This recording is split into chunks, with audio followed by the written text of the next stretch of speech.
Yes. Thank you. I will go back on the mute. Next was Megan, I believe. Yeah, I would like to move an amendment to the agenda to change the title of General Order 6.5 from core course counting to degree requirements and course counting, just for greater clarity and accuracy on the discussion that we're going to be having. The current agenda that I'm looking at does have degree requirements and course counting. I think that's clerical, but Abby, go ahead and respond. I was just going to say, Megan, I made that change immediately. So the official agenda in the Google Drive reflects that change. The PDF that was emailed out would not reflect that change, but this, which will be uploaded to the website, has that change already. Okay. Yeah. Just for clarity, we could maybe take that on consensus. Sure. I won't necessarily take it as a motion, just a clerical amendment to be made. Vincent, I appreciate you seconding the clerical amendment, however. Are there any questions before we approve the agenda? Any further questions, that is? Okay, seeing nothing, we'll bring this to a vote. All those abstaining or opposed, please identify yourselves in the chat.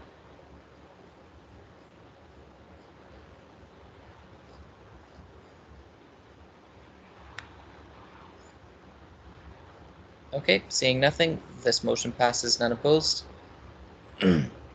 We move now to approval of the minutes. Be it resolved that Council approves the minutes of the January 17th, 2021 and August 23rd, 2021 meetings as presented. This would be the appropriate place. So, Mike, if you could kindly transfer Jeffrey's comment about the minutes from the section on the agenda to this section here. Vincent, you have a 1 in the chat. Can I take you as a mover for approving the minutes? Well, I had wanted to amend a mistake in the minutes. Okay, so I'll take a mover and seconder first. Can I have a mover and seconder? I mean, I can move too. Okay, Vincent moves, I will second. Vincent, go ahead and speak to the motion. So I wanted to speak to the motion. It's the minutes. We approve the minutes. For the correction, the minutes for the January meeting say that I was present, but I was not present due to an oversight where the speaker forgot to tell me that the meeting date had changed. So I'd like it to be marked that I was absent for that reason. Sure. Mike, can you please make that note to have that reflected in an update?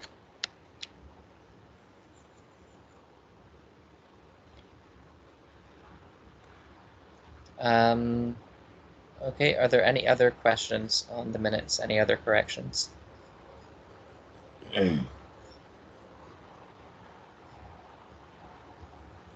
Okay, hearing nothing, I will bring this to a vote. All those opposed or abstaining, please identify yourselves.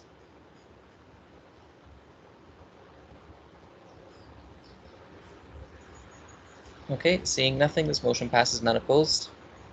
We move now to items for adoption by consent. We have the USA fee increase.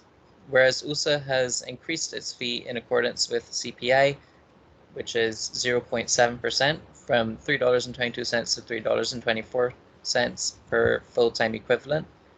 And whereas WUSA's fee payments to USA are tied directly to our enrollment and opt-out numbers, then be it resolved that Council ratifies a fee increase of 2 cents to the external advocacy component of WUSA's fee, as approved by Board and recommended to Council.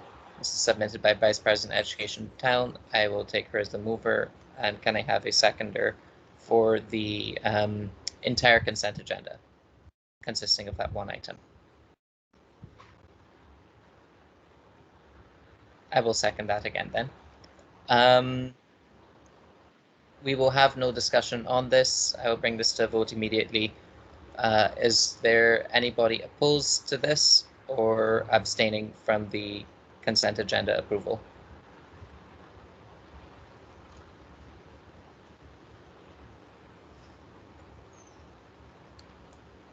Okay, seeing and hearing no opposition or abstentions, the consent agenda passes with none opposed. We move now to reports. We begin with the executive report of President Abby Simpson. Go ahead. Thank you, John. I don't believe that there's much that happened since I've submitted my report, but I'll just note a couple additional things. There's been a slight change in the timeline for receiving the formal timeline report from the external equity consultant, which I'll receive on Tuesday. And on Wednesday, I provided feedback to the city on the new strategic plan for their revisioning of Uptown Waterloo. Other than that, I believe my report has a lot of information in it, and I'll be happy to take any questions from my written or oral report. Thank you, Abby. Do we have any questions for the president?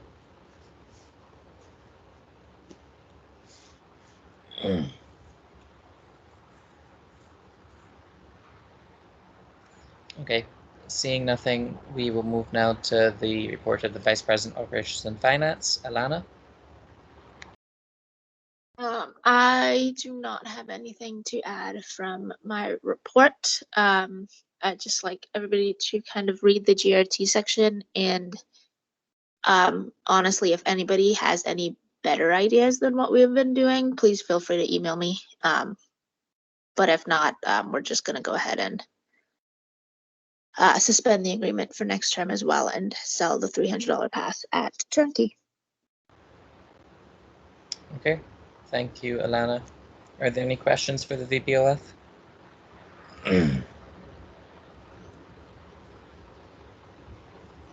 Okay, hearing nothing, we will move to the Vice President, Education, Megan.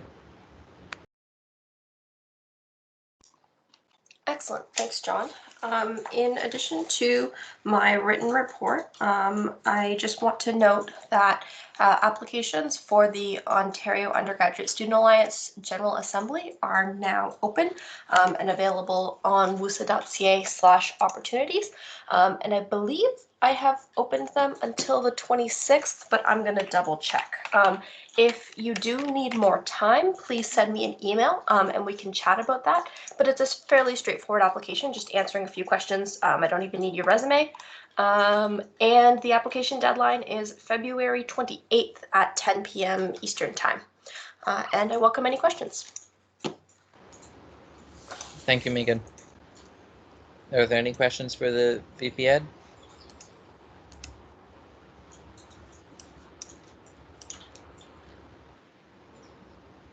Oh, Carl, sorry, a bit late. Computer would not start. Okay, Mike, please record Carl as being present at 10:49 a.m. Vincent, do you have a question? Go ahead. Yeah, I think your report mentioned something about some courses having live exams at specific times. I was wondering if you could speak more to like the mechanism of how they're doing that. Like, is it with Zoom or some kind of like proctoring software? I know the math faculty hasn't been using any proctoring software, but I'm wondering if it's been any different in other faculties. I'm not sure which part of my report you're seeing that in because I don't recall writing that. Are we sure that the correct? Oh wait, sorry, never mind. I was looking at the wrong document. Okay. I can answer the question anyway. To my knowledge, it's still instructor discretion how they're administering final exams, if any, in their courses. So I believe that some instructors are using like video conferencing software and some instructors are continuing to participate in online proctoring pilots. Okay. Oh, I was looking at the survey results you linked in your report. That's what it was. Thanks. Okay, thank you for the question and answer. Are there any more questions?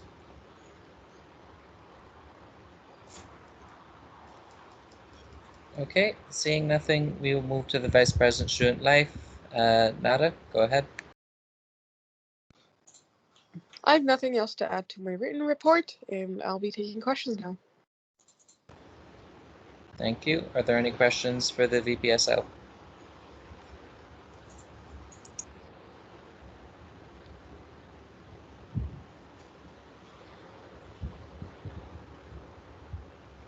Okay, seeing nothing, we will move to representative reports. Sorry, we will move to the Board of Directors report. Ben, go ahead. Good morning, Council. Since we last met, Board has met one time this week. Time doesn't make sense. Anyway, the Board welcomed the Chair of UCRU to discuss proposed bylaws and a membership agreement. We approved the fee increase, which Council has just approved. The Board elected at-large directors Alexander Eyre and Edward Yang to serve on the fiscal year 2022 Board of Directors screening panel in the place of myself and President Simpson. Typically, the President and the Chair sit on the screening panel for directors. We both find ourselves in conflicts of interest and have selected directors to fill that gap. And the Board received a governance assessment report from the firm Salopek and Associates, with whom we've worked since November 2020 to address ongoing governance issues within WUSA, and Council should expect to hear more about the implementation of the report's recommendations in future. Welcome any questions. Thank you, Ben. Are there any questions for the Chair of the Board? Vincent, go ahead. Some of it new, so maybe I'm missing something, but I was wondering, could you just talk about a little bit about the governance issues that the report is looking into? Thanks, Vincent. So at this time, the Board has tasked the executive to determine which of the report's findings are feasible. So I guess some my of question the is issues more, why is this report being done? Like, was it prompted by something, or is it just like a routine, like? No, sorry to cut you off. There earlier on this governing year, issues came to the attention of the Board, particularly with respect to like expectations of executives and like whether or not they're realistic for student positions. So that was sort of the motivation to work with a governance consultant. At this time, the report itself is still confidential, but I think that I expect that parts of it will eventually be made public to Council, and I think at that time it will maybe better answer your questions. All right, thank you. Thanks. Thank you, Ben. Being on the board, I don't envy having to answer those questions. That's a very difficult question there. Are there any further questions for the board? Or rather for the Chair of the Board?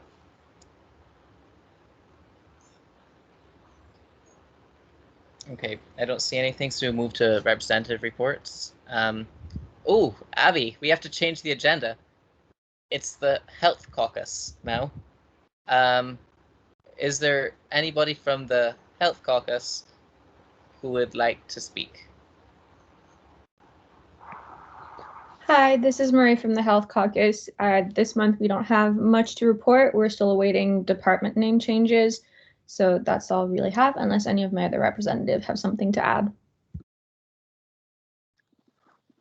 Nope, nothing to add. Okay, thank you.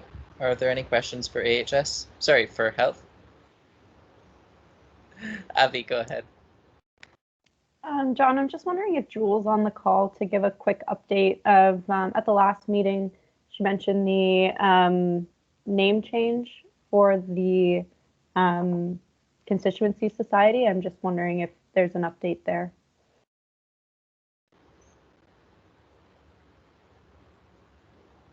Is Jewel on this call? Mike, did you see her in the attendance list?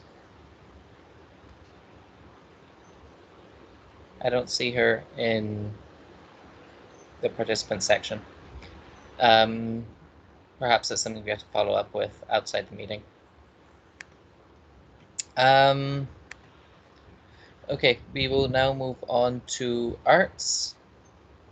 Is there anybody from arts who would like to speak? Hi. So far, Arts has been working on, specifically through the ASU, working on getting events and stuff set up for the last term of most people's year. And yeah, just working on those events. We've also had some turnover in arts counselors. Obviously, On God has joined us, so yay, we're excited about that. And just looking forward to the rest of the term. Okay, thank you, Rebecca. Is there anybody else from arts? Okay, hearing nothing, we can move on to engineering. Does engineering have a report? Hi, we don't have much to update on, just letting you all know that the Engineering Society Council is holding the joint annual general meeting on Sunday, March 28th at 9:30 a.m. But otherwise, not much to say. Great, thank you, Angela. Is there anybody else from engineering who'd like to speak?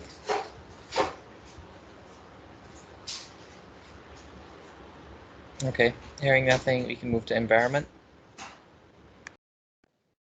Hi, Steph here from Environment.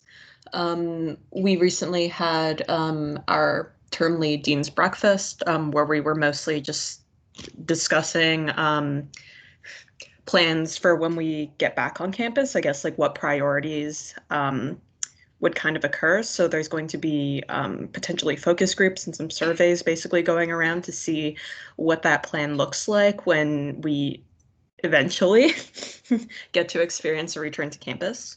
I'll leave it to Victoria to give any updates from ESS's end. Thank you, Steph. Does ESS have anything to say?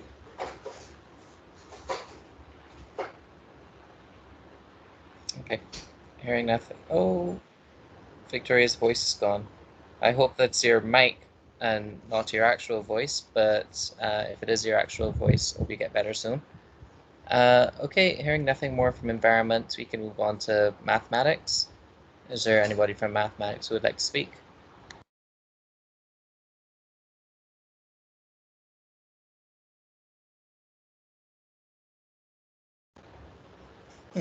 With the two most talkative people either not here and running the meeting, mathematics has nothing to say, I guess. I don't have a report for math.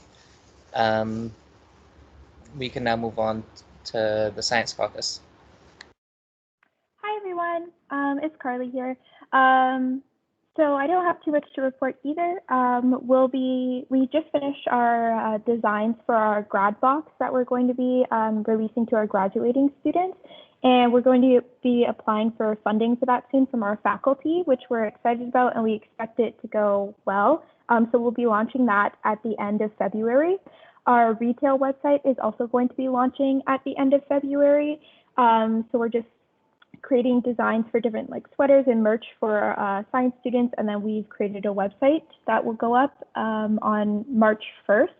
March 1st, not the end of February. And at the end of February, we'll also be opening up our elections for the executive team. So yeah, lots of stuff going on at the end of February, but that's about it. Okay, thank you, Carly. Is there anybody else from science? Oh,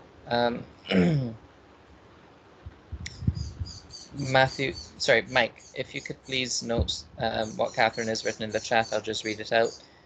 MathSoc Council by-elections have wrapped up, and that is the update from MathSoc, so please put that in the Math Caucus section. We will now move to Cambridge, unless there's any questions for science. Okay, hearing none, we can move to Cambridge.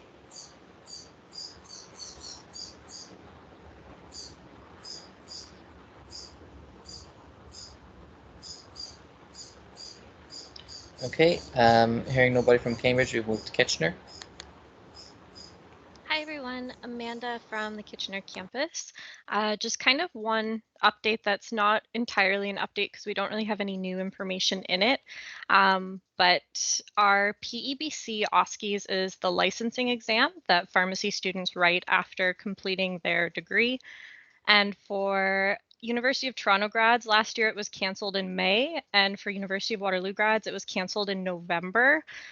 Due to COVID, and the reschedule day is for this upcoming Friday, February 19th, but the event so far has not been reclassified, so it's still currently classified as a meeting or conference instead of an educational event, so there's a very high chance that that is going to be canceled.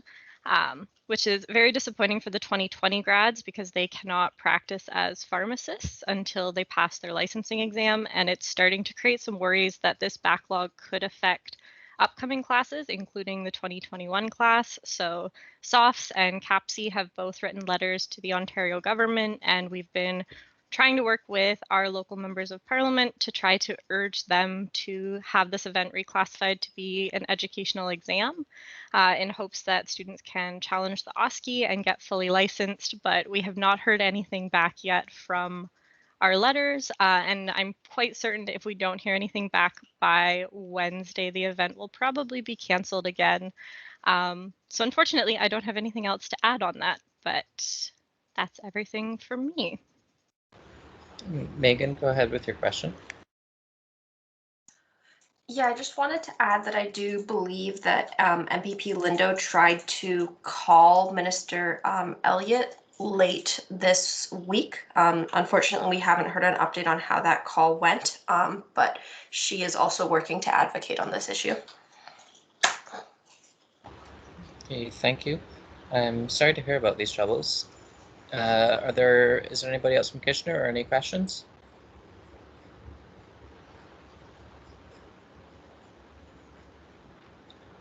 Okay, seeing nothing, we will move to Stratford.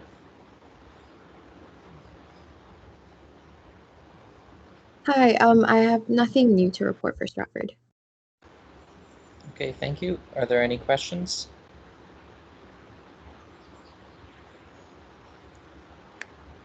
Okay, hearing no questions, we'll move to St. Jerome's.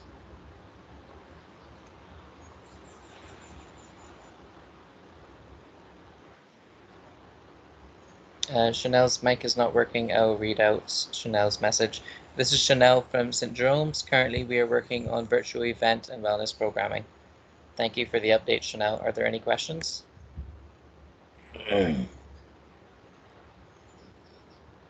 Okay, hearing no questions, we can move to Renison. Hello everyone, it's Vicky here. There's not too many updates except there is, if anyone who knows, Megan, who's the chaplain, is retiring at the end of summer, which is August. That's the only major change. There's a few others, but they're only temporary, whereas Megan is retiring like permanently from Renison, but that's it. Okay, thank you, Vicky. Are there any questions for Renison?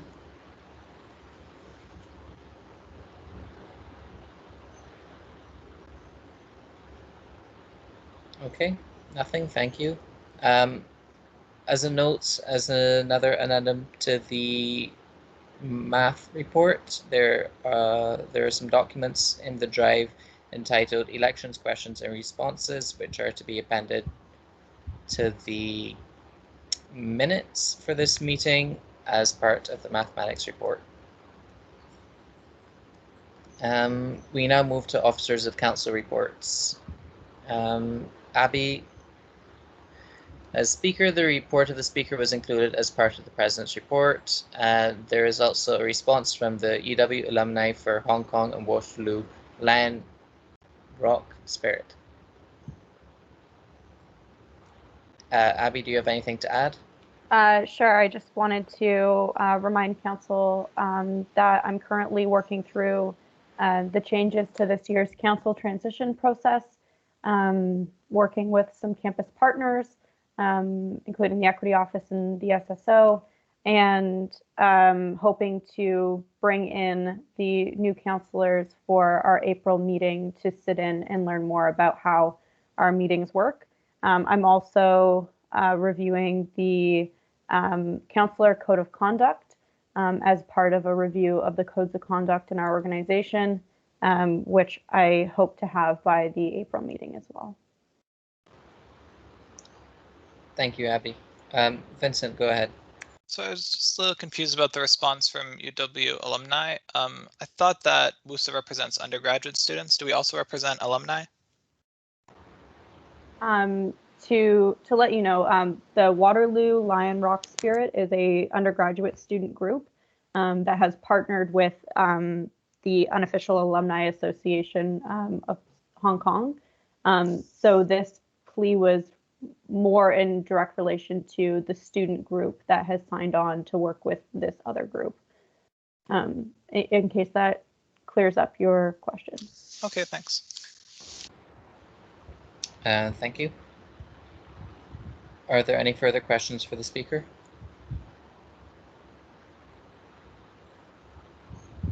Okay, hearing none, we move to the Deputy Speaker. I have no updates. Are there any questions?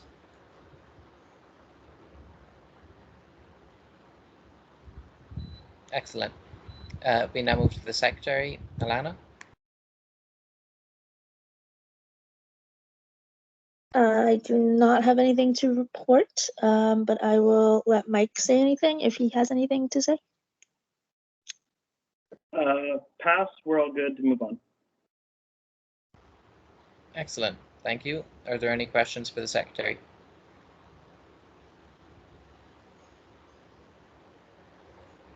Okay, hearing none, we move to the reports of standing committees or commissioners.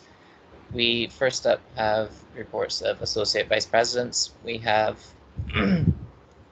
AVP Academic, the AVP Experiential and Co-op Affairs, and the AVP Government Affairs. I do not believe that they are in attendance at this meeting, or were required to be in attendance at this meeting. If they are, they're free to speak to their reports. However, their written reports are attached to the agenda, and I encourage questions to be sent to be directed to the Vice President Education.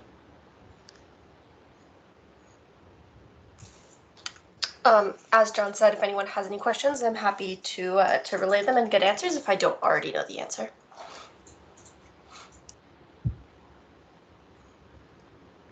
Okay, I'm seeing no questions. This is excellent. We will now move to the report of the Student Accessibility Commissioner. I believe that is Vicky. Hello, everyone. So I have fairly good news that the last update I got about the survey I had put out, there was 469 responses with 300 and something responses completed and 115 that were partially completed. So that is to me very good, considering at the beginning of this week it was only at 253. And also I am planning on hosting focus groups and one-on-ones at next week. So emails have gone out for the focus group, and I know marketing promotion team is going to help me figure out some more stuff with that. And that is all. If anyone would, hopefully by the March meeting, I will have more updates about how the focus groups went and how the survey actually went. And then that's all. If anyone has any questions, feel free to ask me. Well, Vicky, I had you in for 10 minutes. This is excellent. Yes, do we have any questions for the Accessibility Commissioner?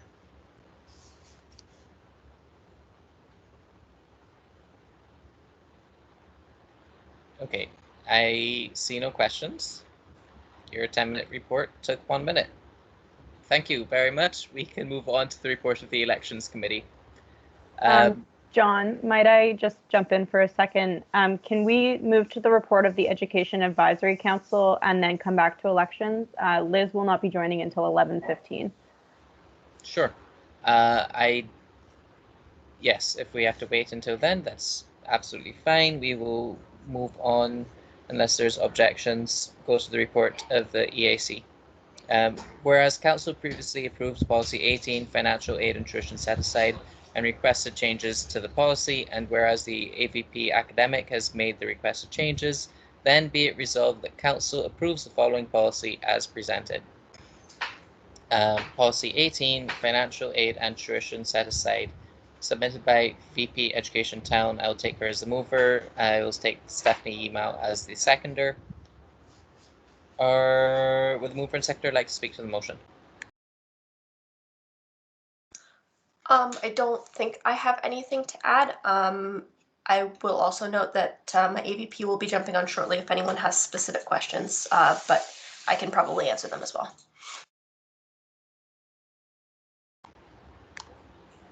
Okay, thank you, Megan. Stephanie, would you like to speak to the motion? Yeah, it's already made its rounds within EAC and had its first reading in council, so I believe we've gone through everything that needed to be fixed. Yeah. Okay, thank you. Vincent, you have the first question. Go ahead. Yeah, I just want to ask some questions to get some clarity about some of the wording. Under policy 1, like section D, it says that financial aid, when government facilitated, should generally be geared toward needs-based funding. My concern is, would that preclude, like when you say, we prefer needs-based funding, would that be interpreted as an opposition to like blanket funding? Like, let's say hypothetically some future government decides like, oh, we're going to make tuition free. That wouldn't be needs-based, that would be blanket funding for everyone. Would this then policy say that, we don't want like free tuition or, blanket, everyone gets some amount? Vincent, I'm just going to pull up the policy so I can speak more specifically, but I think that the principles cover that case. So while we strive to make like feasible recommendations, which generally want needs-based funding, there are also kind of beliefs that like post-secondary education should be affordable and that individuals shouldn't be held back like based on socioeconomic status, which I think would address your point. Okay, thanks. And do I need to put another one if I have another question? Usually yes, but there's nobody else, so go ahead. This is more of a statement to like address something that was mentioned in it. One of the concerns is overadmittance of math 2021 cohort causing issues with overcrowding and potentially creating extra incentive for harder grading practices. MathSoc has spoken with, I think it was the dean at one of our GMs, if I remember correctly, who assured us that that like they would not be, trying to make things harder, and that they are hiring more instructors. And awesome. Yeah. Also, I'd like to make a motion to amend something. You'd like to make a motion to amend the policy? Yes. Abby, would that be in order? Change. I think it would be. Yep. Okay, that would be in order. Vincent, go ahead and make your motion. All right, so under 3M, it says an event of accidental overadmittance of students that the university commit at the outset to increase spending on sessional instructors to maintain normal class sizes. I'd like to instead amend it to say on sessional structures and or full-time faculty. Okay. Can we have the policy brought up on the screen, please, so that everybody can see where we're inserting this amendment?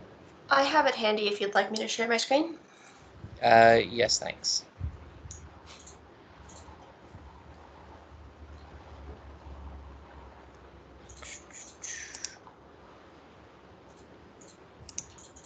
Pardon the unreasonable number of tabs I have open. So I don't believe I have added access to this doc, but it would be inserting here on sessional instruction and or hiring of full-time faculty. Megan, it's a little hard for me to view it, and I have a have an okay display. Can you zoom in? Yeah, perfect. Thank you. Let's see if I have.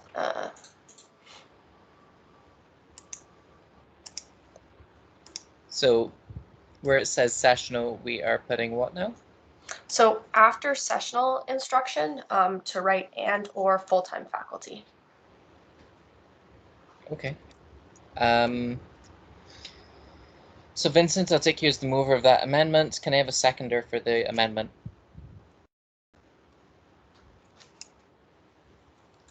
I can second.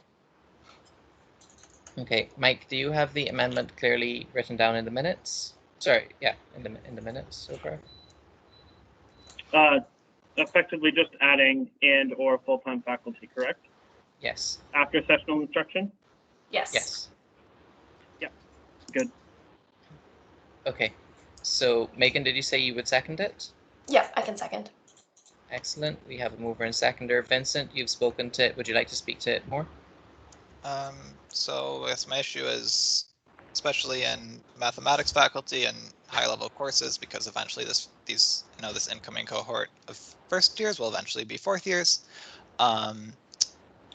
Especially in mathematics, it requires a very high level of mastery of the subject area to instruct some of the upper year courses, and there have been issues with sessional instructors. Some of them are fantastic, but some of them are not as fantastic, and I think it's important to maintain high quality, highly qualified instructors, especially for the upper year courses, which those students will eventually be taking.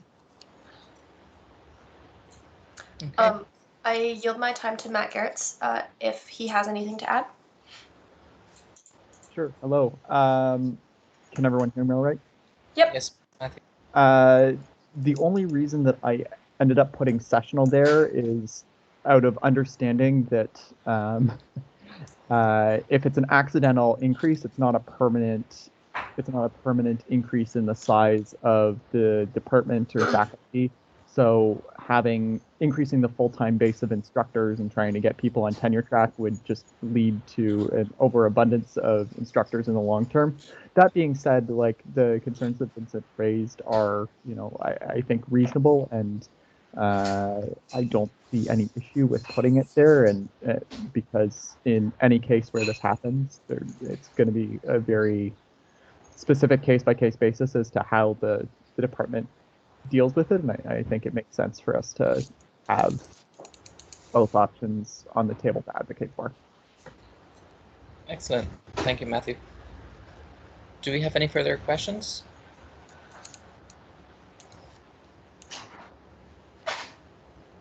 Okay, seeing nothing, I will bring the amendment to a vote. All those opposed or abstaining, please identify yourselves in the chat.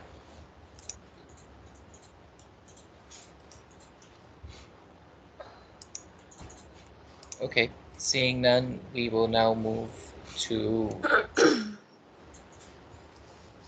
Right, seeing none, the motion is amended with none opposed. We now move back to the main motion. Are there any further questions on the main motion?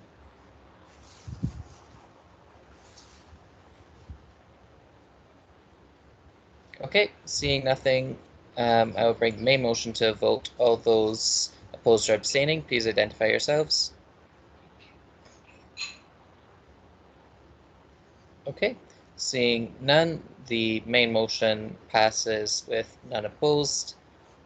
We can now move back to the report of the Elections Committee. Evelyn, if you could, actually, Abby, will the CRO be sharing their screen? No, they will not. No? They're going to be giving a summary of the report and taking questions. Okay, so Evelyn, can you go back to sharing the live agenda, please? And John, I think the live agenda will be helpful so that members of the assembly can see the speaking order. We have the live agenda up. Thank you, I know, I Abby. see it now. We move to the report of the Elections Committee, and Be it resolved that Council accepts the report of the EC and ratifies the results of the winter 2021 general election as presented. Can I have a mover and seconder?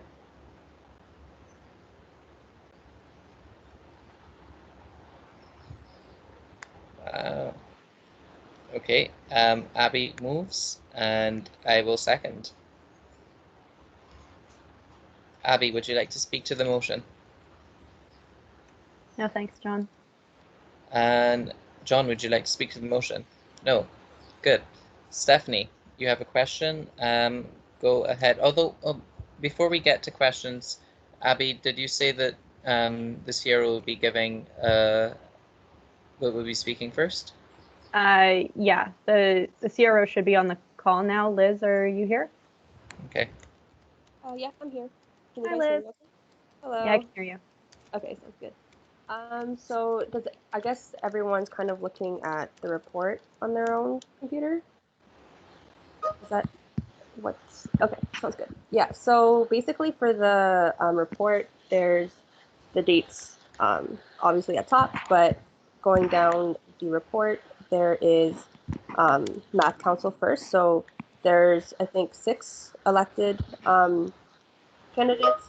There are 8 seats, and so the reason for that difference between the two is that there's a quota. So candidates need to meet that quota in order to kind of qualify. So there weren't 2 other people that met that quota, so that's why there's a difference. I've included the number of votes cast. So 30 people declined out of like 636 voters.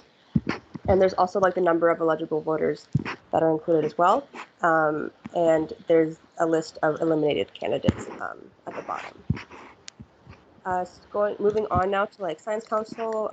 For the rest of the council seats, I believe they were all yes or no voting options. So for these individuals, I think that's science, applied health science, Cambridge, engineering,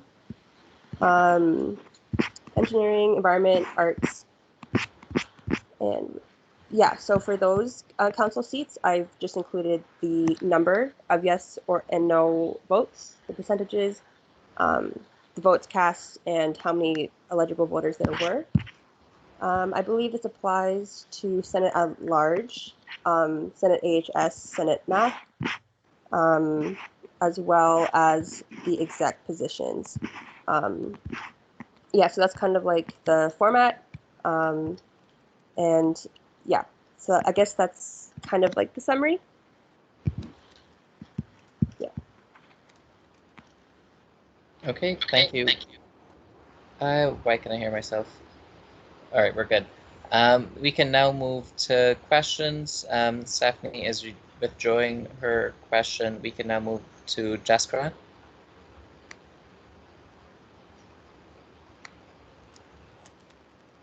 Hi, thanks. Looking over the document for WUSA Student Council Environment, there's 2 seats, and I know I met the quota, but I'm not on the document. So could that just be amended, either before the vote or just indicate to amend it after the vote? Sorry, what seat was that for? For environment, student council. Oh, okay.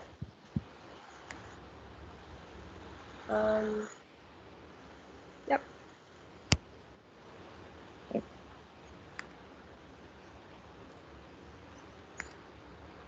Okay, thank you.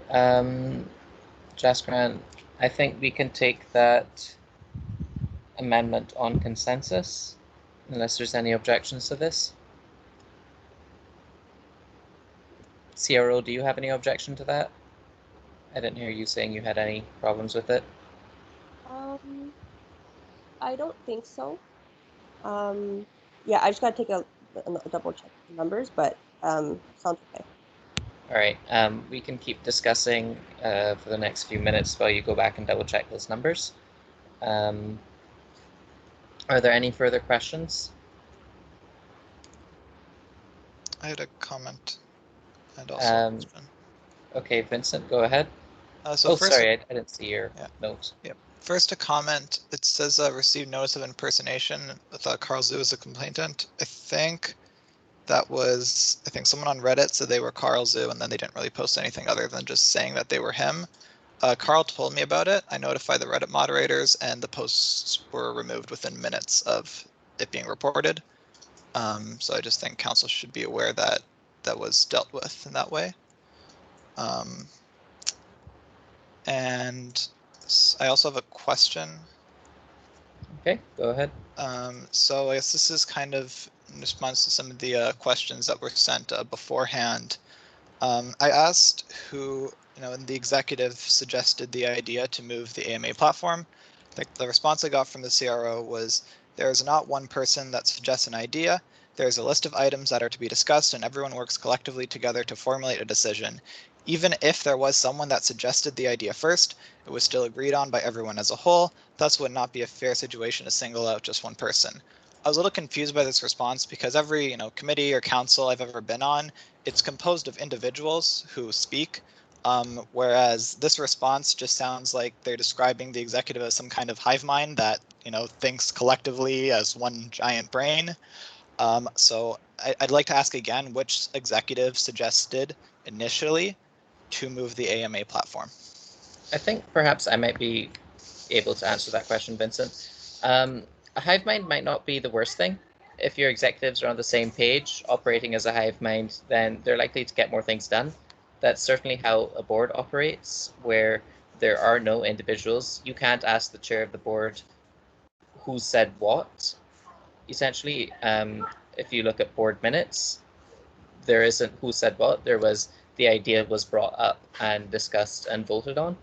So in general, things aren't allocated to specific people unless it's requested as such at board, and I believe the executive operates at the same level.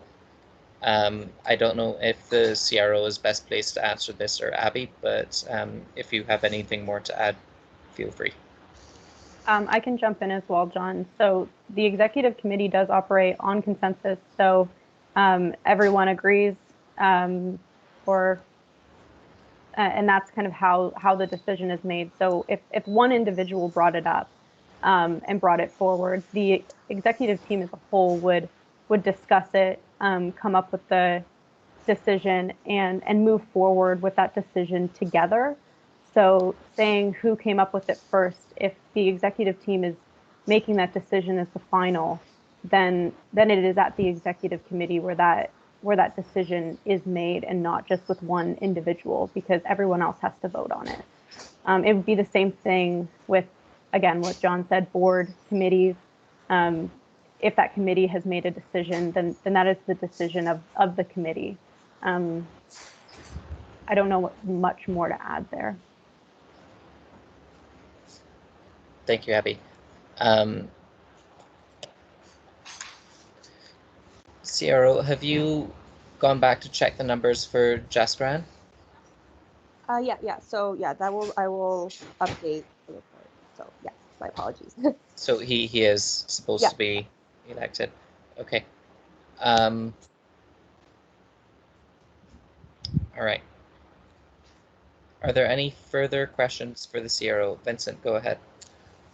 So I guess this is to clear up some confusion between what was said about the procedures in the emails and my understanding of them. So just like to, and one of the authors of the procedures, is it okay if I link something in chat? Yep.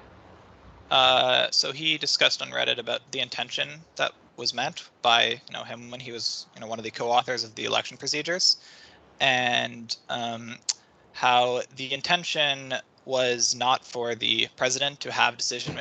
I'm reading off right now. The intention was not for the president, not to be president having decision-making capacity for which things were approved of done specifically. Notably, this is why the CRO does not report to the president and instead reports to the corporate secretary for HR matters and ERC for election and non-HR matters, and entirely constrains the president's jurisdiction and decision-making authority in elections to be that of serving as a non-voting resource member of ERC and publicizing and promoting electoral events operated by the feds. And then he further goes on to say he would argue that, well, very likely, well, While likely very well intentioned by the current executive administration, these changes may potentially violate some election procedures in their own rights, and then discusses how if the suggestion to move the AMA platform originated from the executive, that may have constituted a violation of the election procedure. Just hoping you could respond to these concerns. Okay. All right, Alana, go ahead. Sorry, that should have been it too. Okay,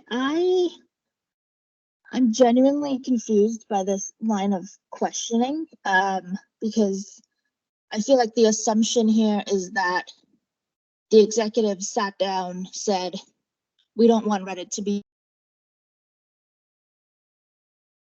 when an issue with Reddit was brought up to us, was passed on to the CRO and the team that was making the decision about the AMA.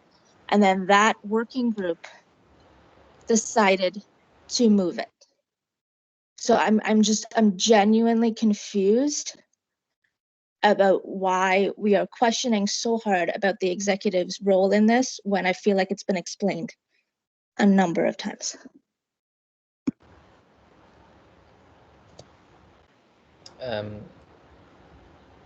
Alana, did you get your point and response in, or? Yeah, it was supposed to be a 2. I said 1 by accident, Okay. but it was Sure. supposed to be a 2. Vincent, go ahead and respond. So I guess the reason for the questioning is it seems to be different people interpret the procedures differently. It seems that the executive interpreted the election procedures as them being able to suggest things to the CRO, while at least going from my reading of one of the co-authors of the procedures comments on Reddit, the intention of the procedures was specifically for the executive to not have this authority. So I guess I'm asking why there seems to be conflict between how the executive followed the procedures and the original intention of the authors, which doesn't necessarily mean the procedures were violated if the wording in them was ambiguous, I guess. So I'm asking about the, I guess, ambiguity between how the executive seems to be interpreting the procedures and how one of the co-authors did. Okay, thank you, Vincent. Mike, you can speak. Megan, I will take your point, but that will be the last I will take unless there is a motion for an extension. Mike, go ahead. Sure. Hey, Vincent. I was sort of on the back end a little bit in terms of obviously being the executive assistant, but also trying to help out as another sort of side task with Teresa, who was the elections events coordinator. She was the one organizing the Reddit AMA, and it's sort of her call to make changes to events in terms of deciding how those events are coordinated. So what Abby and the executives were mentioning was that an issue was brought to them where like some students might not be comfortable on Reddit. So then that, I wouldn't even say it was necessarily a decision, but that consideration was brought to the elections events coordinator, and that's who then decided to facilitate it on another platform. So it wasn't a directive by the executives as much as this is something we should look at, and they fed it through the normal process as I understood it. I guess that is where I will end my comments. Thank you, Mike. And as a note, please don't forget to put what you've said into the minutes. I know sometimes secretaries forget to do that. Thank you. Megan, Mike, do you need a minute to catch up? No, I'll take it from the recording. Okay. Megan, go ahead. Yeah, I actually had a question, which might put us a little bit over time, but hopefully you'll allow an answer. My question is for the CRO, and the question is, to what extent was the CRO involved in the planning of like events and promotions for the 2021 general election?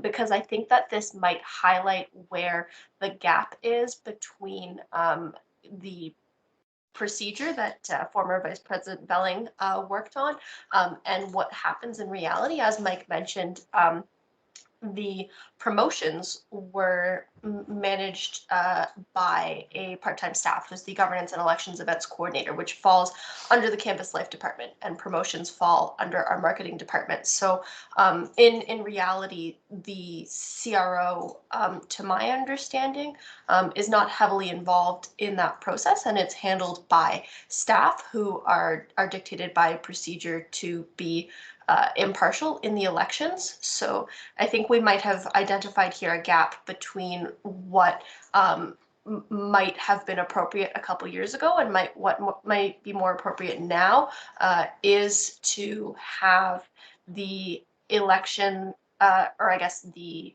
management of events and promotions under staff. Points of information are for giving information and not for asking questions. So if you would like to ask that question, you'll have to enter the speaking order. Sorry, Vincent. Thank you, Megan. And thank you, Megan. Megan, your point is taken. That was a question to the CRO. CRO, I will give you an opportunity to respond.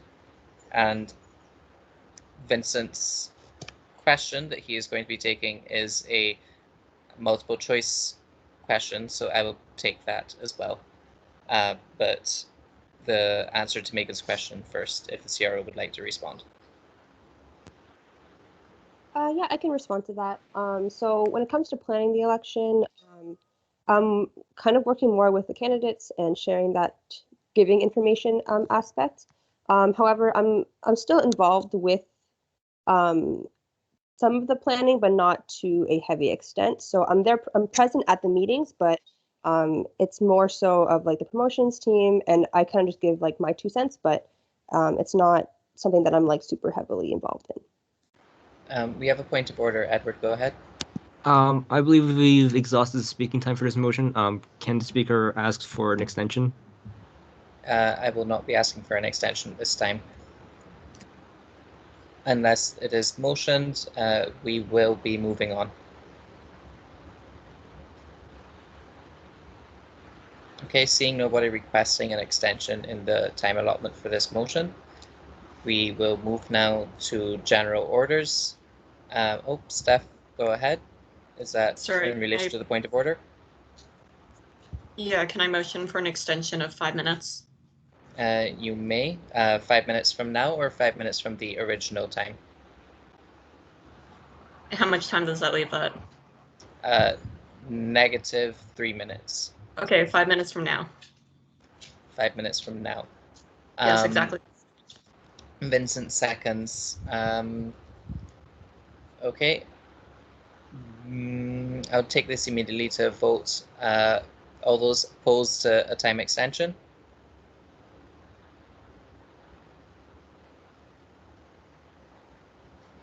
All those abstaining? Oh, Edward, you have your hand up.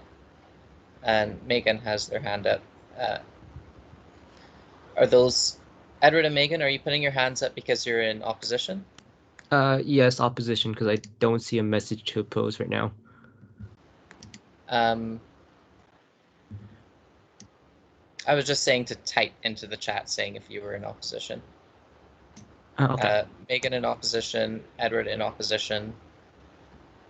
Okay, in that case, since we have contention, I'm just going to put a message in here saying react to this message. In that case, this is our first contentious item. John, if you could remind people what the voting mentions are. So thumbs up if you're in favor. Vincent, you have a point of order. Yeah, I looked up point of information Robert's rules, and it says it's for requesting information. Check that on another website, please. I checked it on a few. Or can I change it to a request for information? Is that any different? I believe so, but points of information are to be used for. Huh. Well, that's interesting. Anyway, we're past that, so this point of order is out of order. We are going to continue with the voting, which you have interrupted. Thumbs up for in favor of extending. Sad reacts for against. Surprise for abstaining, I believe. Is that right, Abby? Sad if you're against. Is that it? Sad is abstaining. Wow react is against. What? This is great. I'm glad this is recorded. Wow reacts for against. Sad faces for abstain. This is great. I love this. Why can't they just have a check marks and an X mark emoji? That would just be perfect, but they don't. Okay. So we so far have 1 in favor. Okay.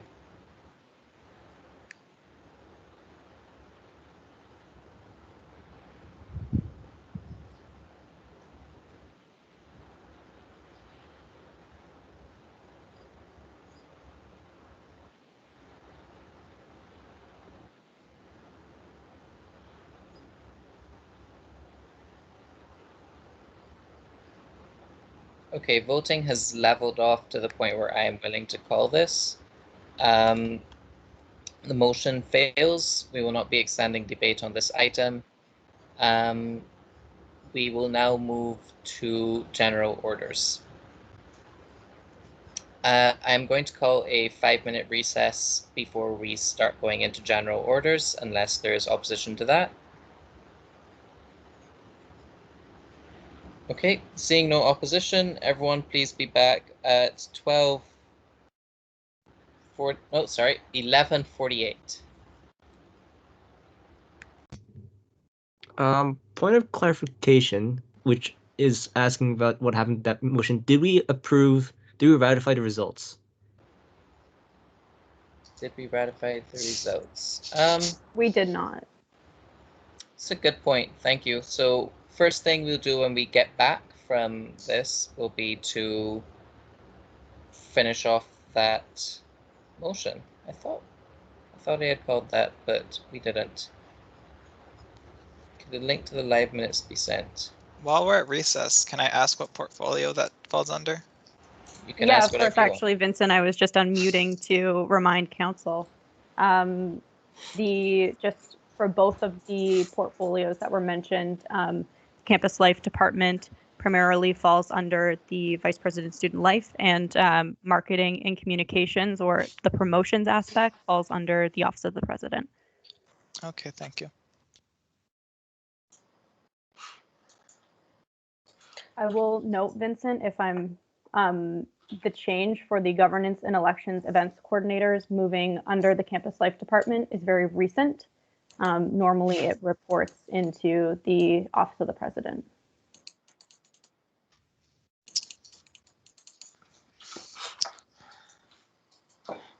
And just in case you're wondering, the change was made because special events is considered part of the Campus Life Department, and it makes sense that elections events being a special event falls under special events in the portfolio of Campus Life.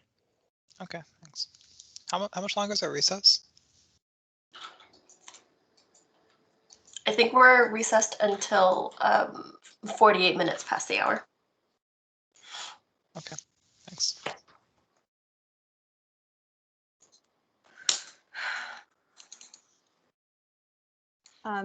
John, if you are still here, Matthew Garretts has asked you to check your phone.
I have to get up and get mine from the shelf, Matt, because that's who I am.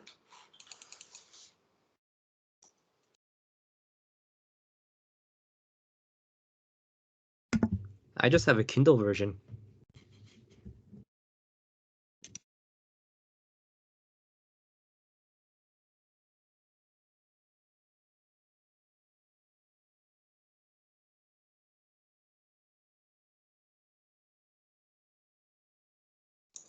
I have a special section of the bookcase right under the sign that says we are 10 days floor P free, where I have some of my favorite books.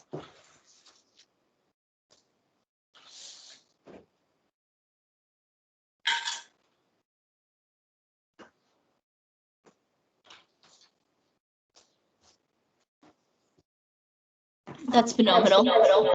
Oh, Evelyn, if you're still on the call and not taking a break, are you able to send the link to the live minutes in the chat? I see that the health counselor has asked for it.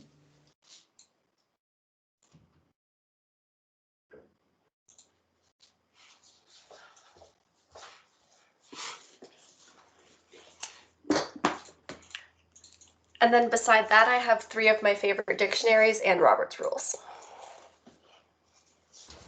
So do we have a consensus on what a point of information is to be used for? It's to request information. It is. Huh. Why did we think it was for giving information? I Megan, don't know. I make I've been so scolded many before memes for about trying to this. give information with a How do you not know POI. So yeah, I do have to apologize. I got it just backwards in my brain. This is what happens when executives work all week and then work on Sunday. I make so many memes. So many. John, just for your information and for the minutes, the CRO is leaving the call while we vote. Okay. And will not be returning. All right, thank you. Okay, I am going to call this meeting back to order at 12:48. I will give an extra minute of waiting time for those people who... Oh, look, it's John, 11:49. Is it too late to motion to amend the agenda? Yes. Damn. If you have something new, it can go in new business. I wanted to reorder something. Well, it depends on what you're trying to reorder. Is it something that will improve the flow of the meeting? That is the intention. I think 6.2 will take a while, so I want to move it to the end so that we don't like run past our adjournment time and still have like 3 other motions to get through. Abby, are you okay with that? I guess I just wonder if we're sticking to strict time limits and John, while you're acting as chair, being mindful of how much time is allotted to each order. Which is 10 minutes. Which is 10 minutes. I don't suspect us going over our adjournment time. Okay. Yep, so we'll stick to 10 minutes on that item. Actually, I think that's probably best for everyone. So we are back at order. Everyone should be here by now, and we will return to the, I can't find it now. It's great. 4.5.3. 4.5.3. Yep. Do I need to Report check of the quorum after elections returning committee. from a recess? No, you do not. Be it resolved that Council accepts the report of the EC and ratifies the results of the winter 2021 January election as presented. Mike, can you remind me of who the mover and seconder are?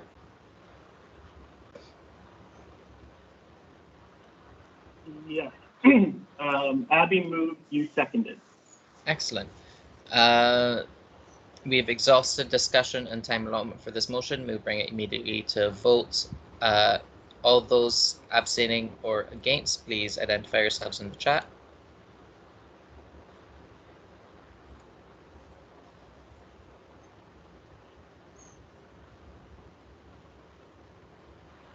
Okay, seeing, hearing none, we recognize the motion passes, none opposed. Moving to general orders. Should candidates abstain? Doesn't really matter at this point, Catherine. If you'd like to abstain, you may. I don't think it's necessary right now. Vincent Macri has chosen to abstain. Mike, please note that for the minutes. Policies and Procedures Committee vacancy. Whereas a councillor has resigned from the PPC due to competing commitments, then be resolved council elects blank to the PPC. Submitted by President Simpson. I will second. Abby, would you like to speak?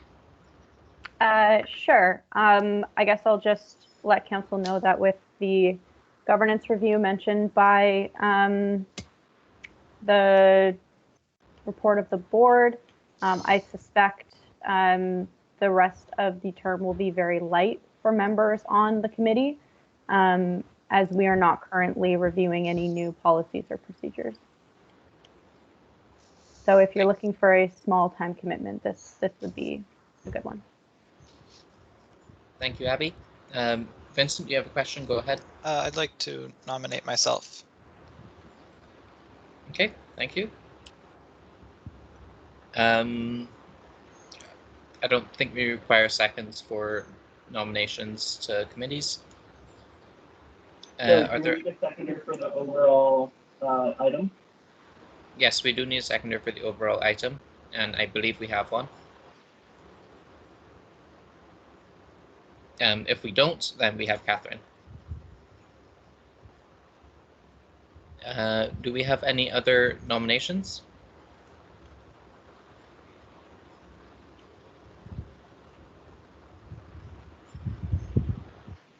Alana, go ahead.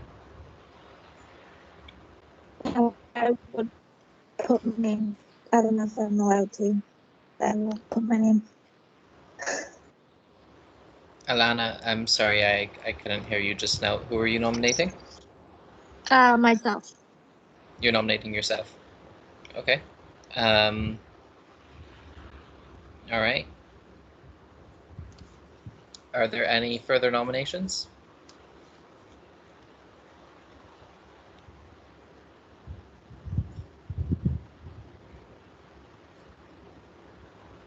Okay, seeing, hearing none, I guess we are going to move to a vote. Abby, do you still have the voting setup rigged Don't up? we get to like speak before the vote? Oh, I'd like Abby to get started on the voting setup because that can take a little bit.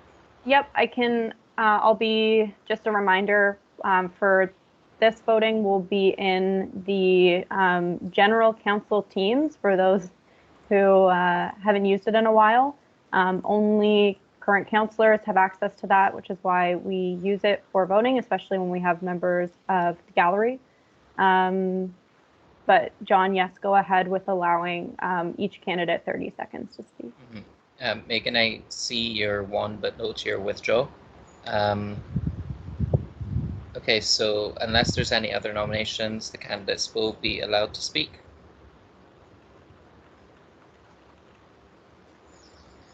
Okay, seeing nothing, Alana, go ahead. Oh, sorry, Vincent, go ahead. You're the first. Yeah, so I'd like to serve on the Policies and Procedures Committee. I'd like to have an opportunity to familiarize myself with the way that various WUSA committees work. Seeing as I was just elected to another term, I'd like to get some experience beforehand and just familiarize myself with that whole process. I have experience with various policies and procedures from my time on MASSOC, currently serving on a recently formed committee there that will be working on some new policies on our fees. Yeah, if you have any questions for me, happy to answer. Thank you, Vincent. Alana, go ahead.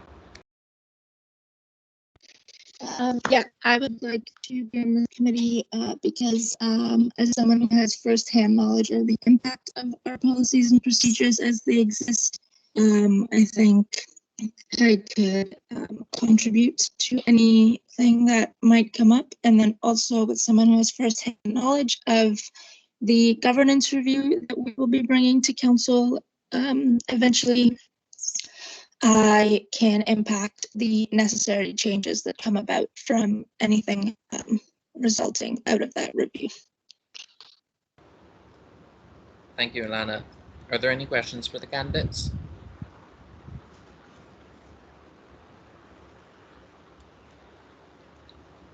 Okay. Hearing nothing, Abby, have you sent the It link should to be in vote there yet? now, John. Should be, there it is.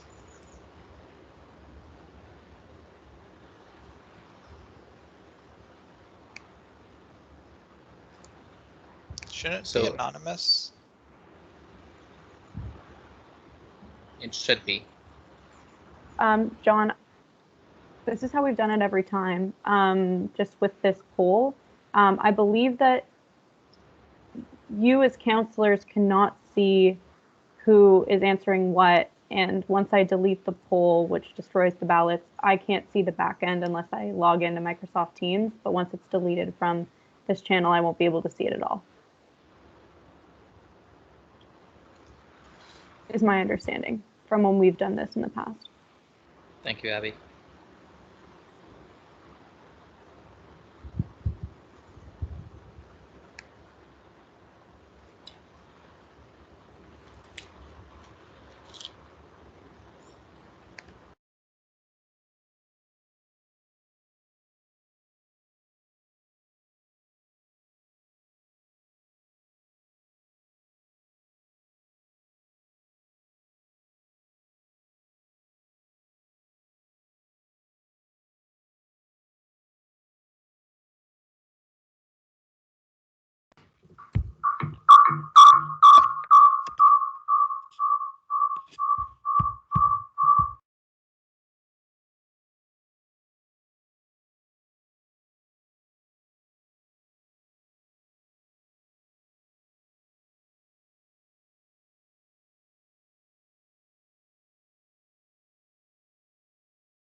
As a reminder to everyone, if you could please go to the Council General Teams.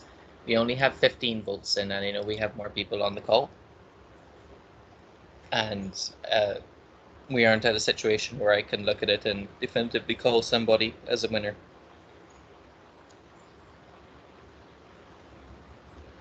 John, we normally wait until we have at least 22 votes in. So.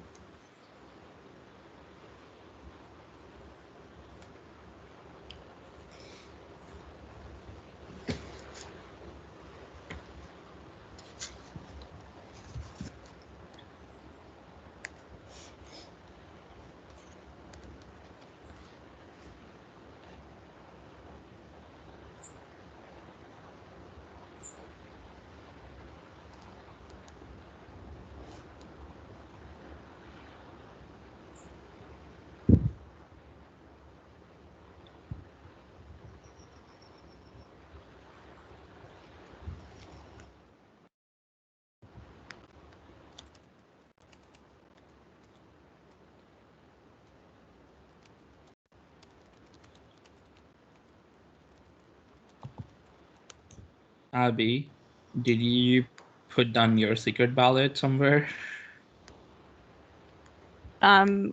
Like, Or did I that- already vote? Is it the speaker who does that, or the person chairing the meeting? Like in case of a tie?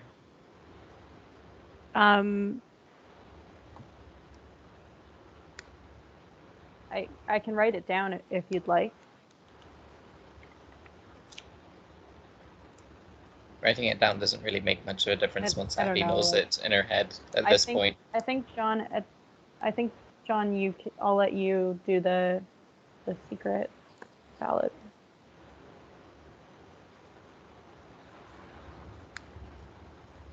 Wish I could abstain. Gee.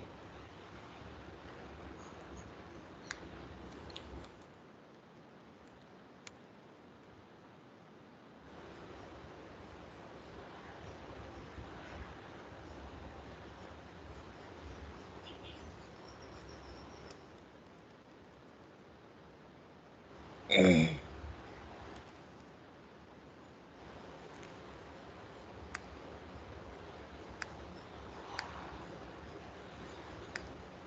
do you want to say like 30 more seconds and then we'll Sure. take the winner? I'll give everyone until 12:03.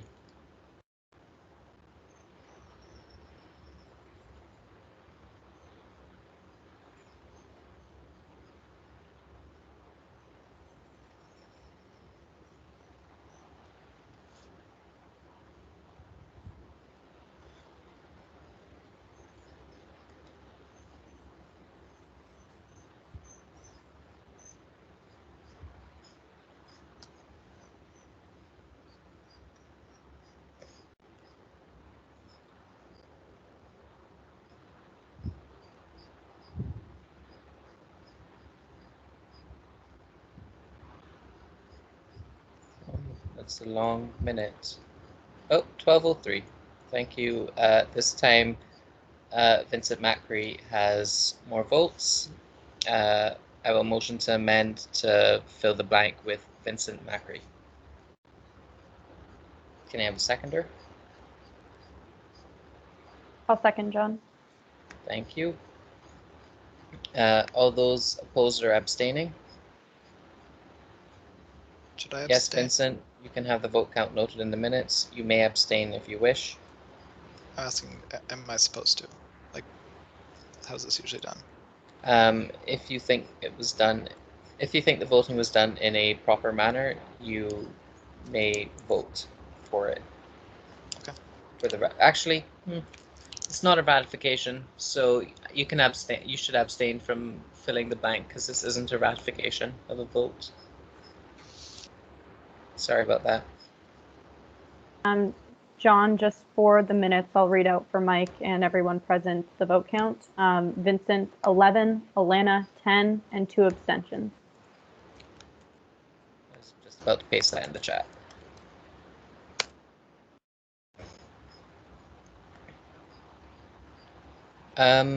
Okay. Seeing no opposition, the motion passes, none opposed. The motion is amended. Be it resolved, Council elects Vincent Macri to the Policies and Procedures Committee. All those opposed or abstaining, please identify yourselves.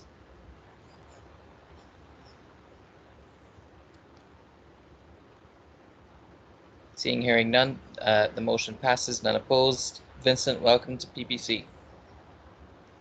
Thank you. Item 6.2, Indian Farmers Protest.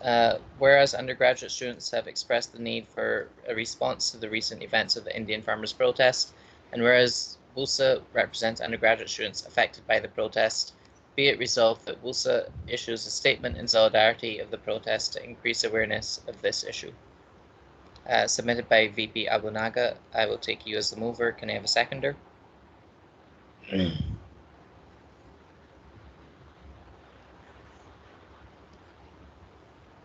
I have a seconder for this motion? I'll second, John. Abby seconds. Okay. Nada, you can go ahead. Thanks, John. So, hi everyone. I've included in the agenda an email that my AVP Equity has received from 2 students who have named themselves, who have explained the situation very thoroughly within that email. So you should find that attached in the PDF. But if you haven't had the chance to read that yet, basically, due to the recent events that have been happening in India with the peaceful protests of farmers, that has been affecting a lot of our students, especially our students who are directly affected by that, because obviously their families and their parents are greatly impacted by that. So I've heard from many students that this was a concern. There is no doubt that this is kind of an international event that needs its attention, its due attention. So I thought I'd bring it to council and ask for WUSA to come up with an appropriate response. Again, as mentioned, the motion to raise awareness on this topic. Thank you. Would the seconder like to speak to the motion? I have nothing to add, John. Thank you. First, we have a direct response to Nada from Vincent. Vincent, go ahead. Sorry, I'm a little confused. You said you received an email from 2 students, and then you said you heard from many students. Did you also hear from students outside of this email, or when you said many students, were you referring to just the 2? I received an email where the 2 students identified themselves, explaining the situation, which was the email that I attached to the agenda. I've also heard from other students on campus about their concerns on this matter. However, they were not identified, just like these 2 students did. So that's just to clarify. Okay, thank you. Edward, go ahead. Yeah, I'd like to state that I received a message from a constituent saying that they're in full support of this, and this is a quick thing that WUSA can do to show our support. So I am in favor of this motion and don't think it would impact any of our other advocacy priorities. Okay, thank you. Vincent, you may go ahead with your first point. Your second point will be taken after others have taken their first point. Okay, my first point is I've heard from many students who say, well, they support this, they don't see how it relates to WUSA's objectives, and for that reason, they don't think that we should be taking stances on, such like international issues, regardless of their own opinions on the topic. Okay, thank you, Vincent. We have a direct response to that from Nada. Go ahead.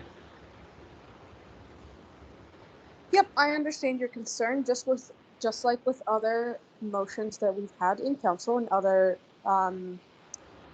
events that have happened around the world, there have been people who are for it, there have been people who are against it, and that's why I brought it to council as a motion to bring an official statement from WUSA. So you can agree or disagree, that's your own thing, but again, that's why I brought it to council as a motion.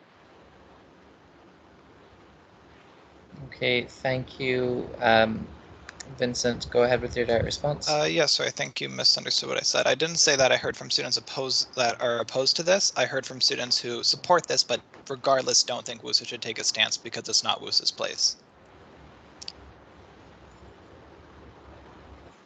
Thank you. Abby, go ahead.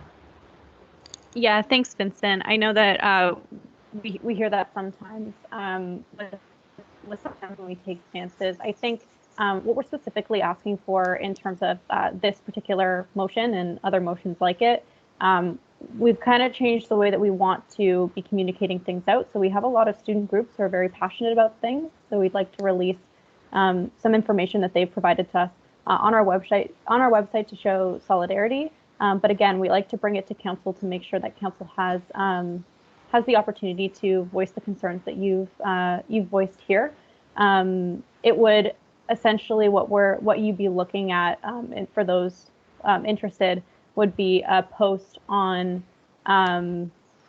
potentially a post on our website with the help of students who've brought it forward, and then another post linking to various student groups that would be speaking to this issue so that students can go and read from those student groups and not necessarily WUSA advocating on the topic, if that's helpful in any way. Thank you, Abby. We will now move to Kanan's first point. John, before I start, I do want to declare a conflict because I am from the region of Punjab and I know family members and friends who are part of this protest. But today I'm speaking here not in favor of this motion only because I think we set precedent at the last council meeting saying these kind of issues are something which I shouldn't be focusing on when we voted down the motion on the Hong Kong protest. And I just think it will be kind of unfair for WUSA to pick and choose issues they are supporting. Like, we have clubs who support us in that sense. Like, they do a lot of advocacy on these issues. I just feel like if we are approving this motion, then we should be approving the motion in solidarity with the Hong Kong protest, all the things happening in US right now with the old Asian people, I just want to make sure like we are setting a single tone for all these issues at that point. And if that's the case, then let's approve a motion which just covers all these topics in general, saying, yes, we are against human rights abuses. Yes, we are for right to peacefully protest. I just like otherwise it just seems weird to me for picking and choosing stuff. Okay, thank you, Kanan. Jaskran, go ahead. Sure. I just want to speak to that point. I think when talking about the Hong Kong motion, I think I don't speak for everybody, but I think at least for myself and I know a few others, the conflict with that motion was mainly due to the fact that it could have had, a negative impact on international students from Hong Kong and from China due to the Chinese government's influence. And so, like, we've seen a precedent for that in terms of how the Chinese government may treat students, like dissenting students. I think the University of Toronto Scarborough's student union president was, I believe, she had visa problems going back to China. But I think in this case, to say that we didn't set the precedent there, that's not really true, just because there was differences in the details. So I think for this case, there's been no precedent really set in terms of this affecting international students negatively, and there's nothing to really indicate that. So that's why I just wanted to point out those differences in the points. Although, if you had, I guess people did have different opinions, but I did wanted to note like those differences that I noticed between this motion and the Hong Kong motion. Thanks. Okay, thank you, Jaskran. We will now move to, I believe, Nada and then Vincent. Nada, go ahead. Yep, so this is a direct response to Canon, and I just wanted to remind Council that you were the ones who voted for not publishing a statement about the Hong Kong protest, even though it was brought to your attention and we said that it was important. So again, we're not equating both. We're not equating any events to each other. I'm just telling you or bringing this up to Council, marking it as important, and it is up to you whether you want to make a decision on it to have a statement or not. So when you say that we didn't post or say anything about the Hong Kong protest, that was because Council didn't want to. I just want to clarify that. Thank you, Nada. That's a very good point. Vincent, go ahead. So I'll just address the point that the reasoning for not putting a statement on the Hong Kong protests. I feel like if we were to not put a statement on the Hong Kong protests yet also approve this, that essentially sends a statement that WUSA will, I guess, for lack of a better word, like capitulate to like foreign governments out of fear of retaliation, rather than actually acting on the substance of what we think is relevant, regardless of whether or not, in practice, the reasons for not voting in support of the Hong Kong motion at last council's meeting. I am concerned that, if we cite the fear of retaliation from the Chinese government as a reason, then we're essentially saying, if some government's, authoritarian or threatening, then we're going to let them do whatever they want, rather than just, saying we're not going to involve ourselves in these issues because it does not align with the reason for the existence of WUSA. Thank you, Vincent. Kanan, go ahead. Sorry, John, I think there are a lot of people who want to speak on this topic. I would withdraw my 2 for now and let them go first. Okay, so Edward, Jaskran, I noticed I cut after you had sent a message, but I already started typing it, to be fair. Edward, go ahead, and that will be the last direct response on this thread. Okay. Vincent, I wanted to clarify that I don't think we're capitulating on behalf of WUSA, like retaliation on behalf of WUSA. I think it is more of a concern that we will be facing retaliation on individual students who are members of WUSA, and that we as an organization can't take responsibility for what happens to individuals that might be affected by what we decide here. So I don't think it's out of fear for WUSA, but fear for our individual members. Thank you, Edward. We now move to Catherine, but we will make a note that we have exhausted the allocated time for this motion. However, given we've only gotten through 2 main points, I will allow us to hear from Catherine, Steph, and Megan, as they had previously submitted main points within the time allotment. As well. I had as well. You submitted 2. Yes. This is people who have not been allowed to give a main point as yet. After we hear from Megan as the 3rd main point,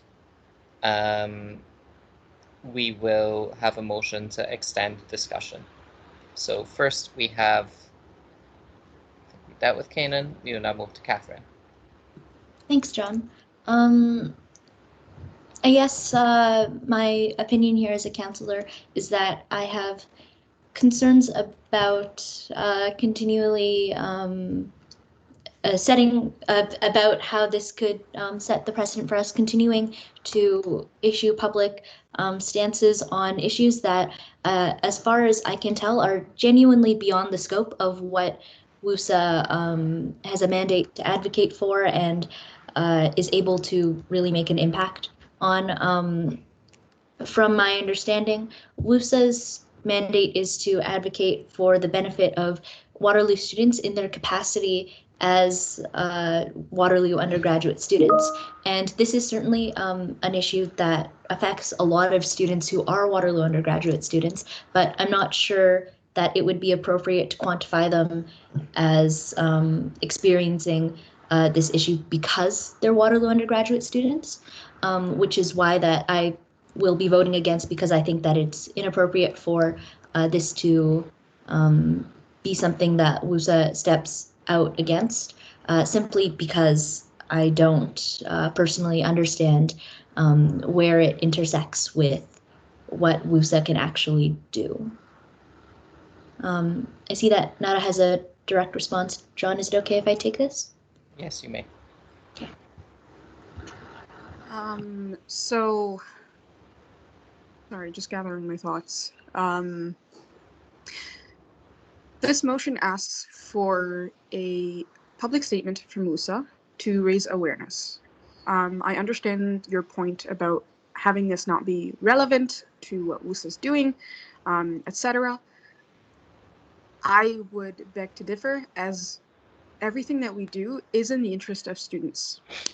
Raising awareness on this topic is in the interest of a student who is from India, from the region of Punjab, who is affected by this because, let's say, their parents can't pay or can't afford paying their tuition because of what's happening right now with farmers' rights.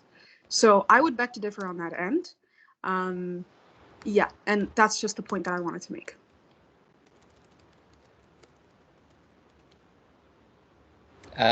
Thank you. Chanel, do you have your statement typed up yet?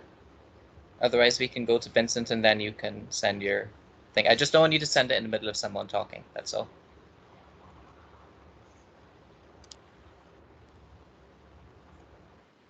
Okay, go on, Vincent. I would say I don't think it's a correct characterization. I say that this is just an issue. This would just be WUSA raising awareness when the motion specifically has WUSA take a stance on the issue. I think awareness would just be saying this is happening. If you're interested in learning more about this, here are some resources. Whereas here we're specifically issuing a statement in solidarity with the protesters. So I don't think it is correct to say that this is just raising awareness, and I think that's a misrepresentation of the motion. If you would like to amend it to instead say WUSA issues a statement to raise awareness that these protests are happening, I would be in favor of that. Okay, thank you, Vincent. Actually, I think Chanel? I'll move that as an amendment, if that's in order.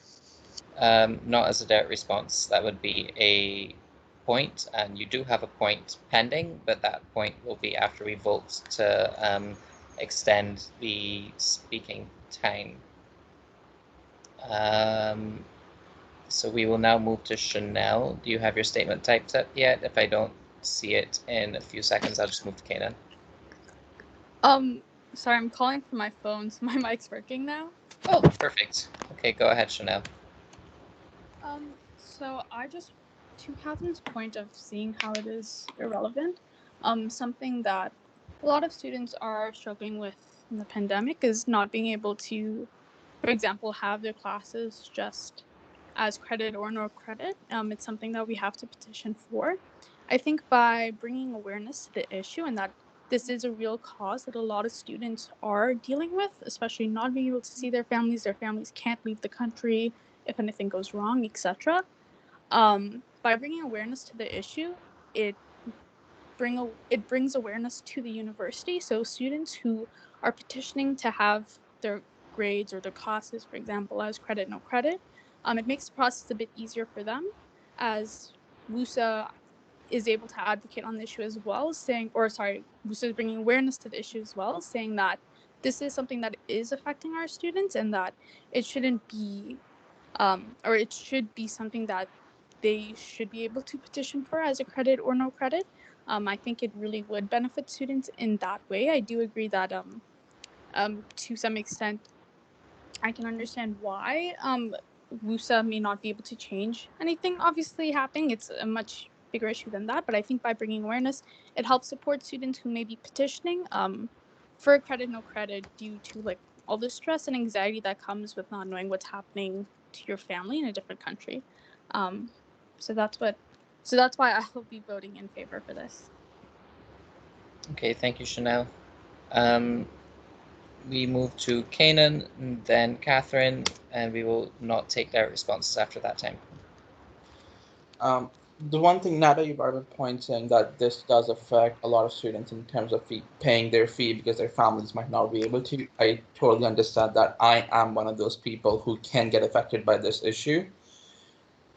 I'm just gonna kind of, first of all, I'm sorry, I'm kind of all over the place right now. First of all, I'm also going to reply to Chanel's point saying, I do agree, Chanel, that's a really good point that you raised, which I had not thought of. So I can see the benefit of that. But at the same time, I think instead of saying, like in the past when we had the BLM movement happening in US, I don't think it came to council when WUSA shared resources about or raised awareness about these issues.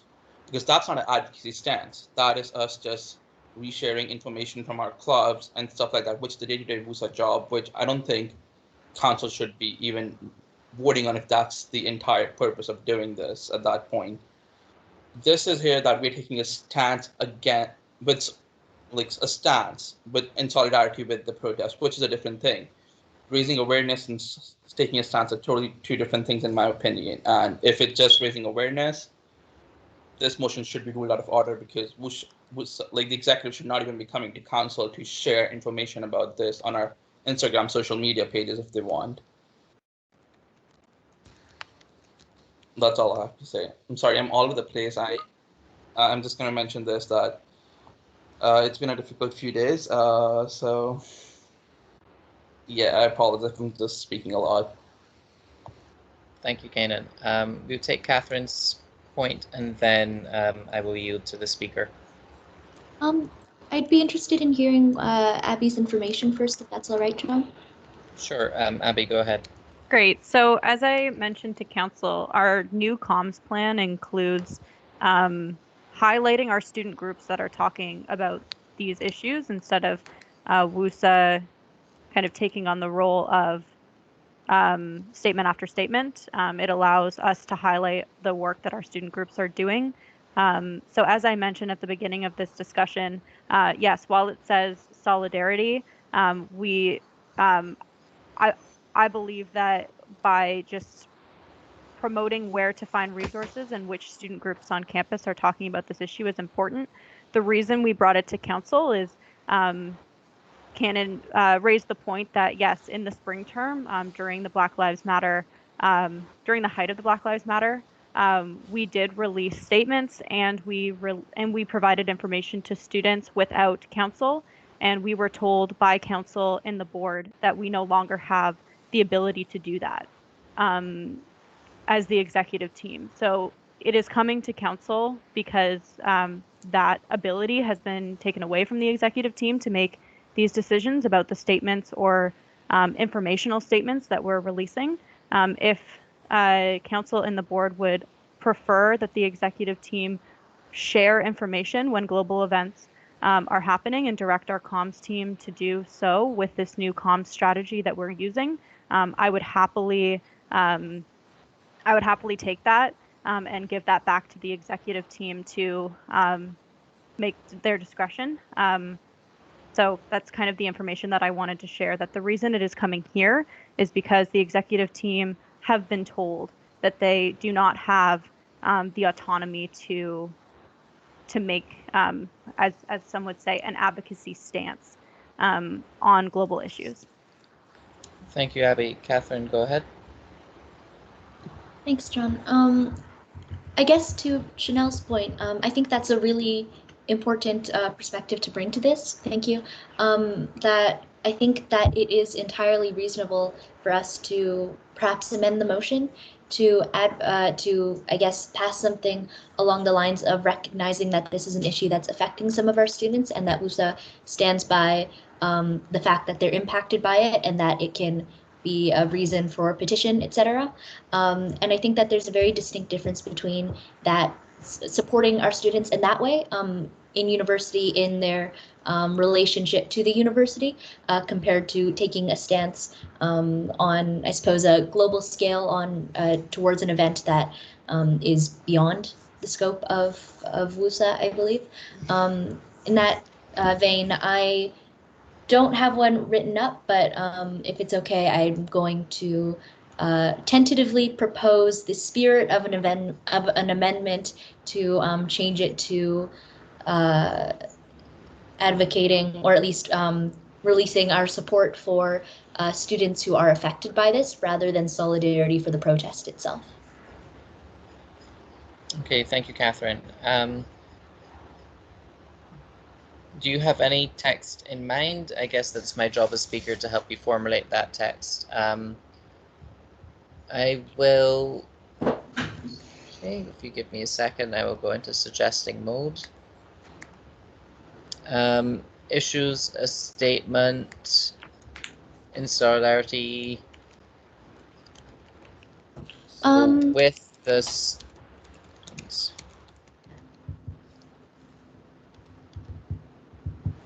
students affected by the protest? Be it resolved that WUSA recognizes the impact of the protests on students and supports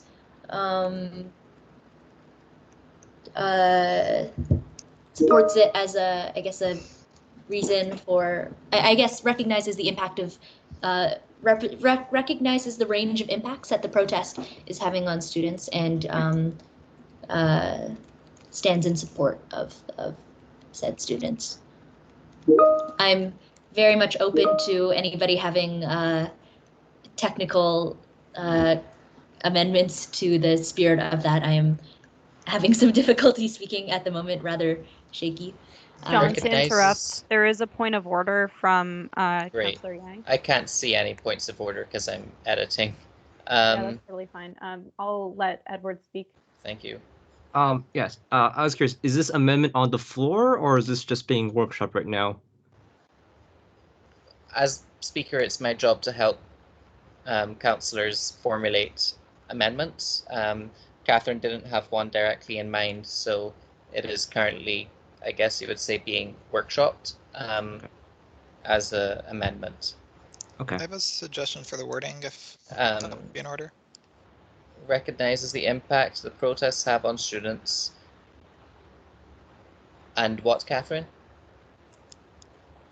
Recognizes the range of impacts that the protests are having on students in the context of their undergraduate education, and stands in support of said students, and is in support of said. And I'm not really sure if somebody has the right words. Can I make a suggestion for the wording? Sure. Vincent, if you'd like, you can put a suggestion to the wording in the chat. I'd be That would okay be with great. that. I just kind of want to add that as the executive team, we would be looking for kind of an action item to move forward with the current communications plan that we're using, if council is okay with that. Again, that would be sharing that this is happening and then linking to student groups that are talking about this issue. We're kind of looking for that action item. Okay. Uh, I don't have, I'm not sure what the finished wording of this first one, but then be it further resolved that WUSA will publicly share their support toward these students and share resources for these students to seek more information and or support. Be it resolved, WUSA publicly shares what? Publicly shares resources for information and support.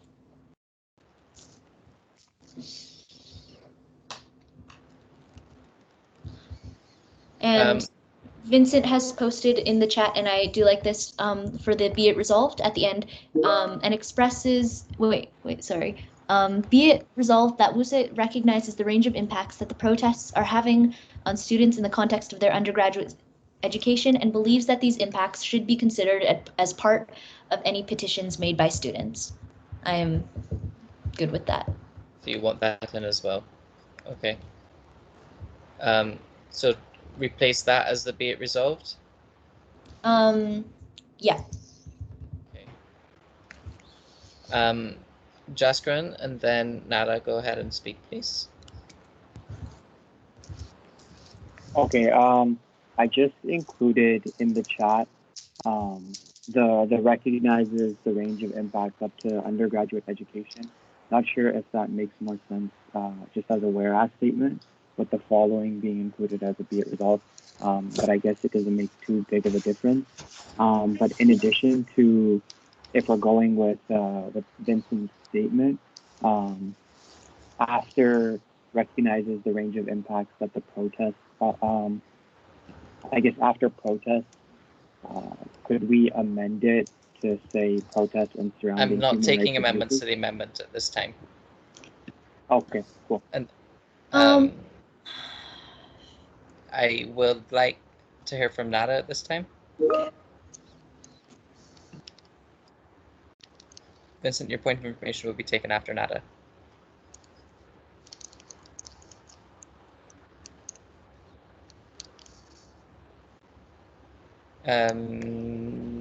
Nada, you're muted if you're talking.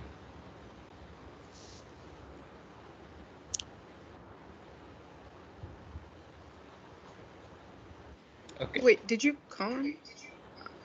I missed that. Yeah, you said you'd like to have a closing statement on this motion.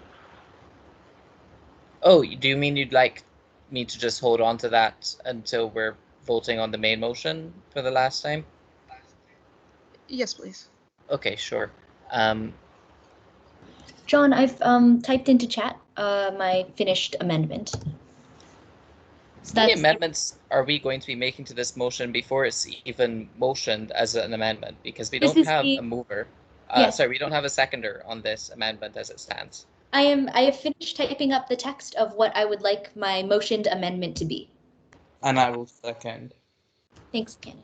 Give me a second.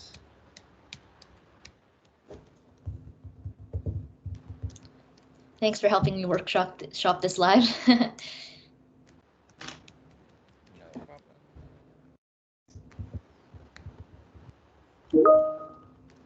Okay.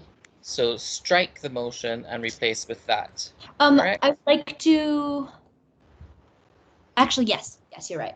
Strike and replace with that. Okay. Can I have replace with the removal of the second be it further resolved? Vincent, I'm not taking that. You're not taking my withdrawal of my point of information?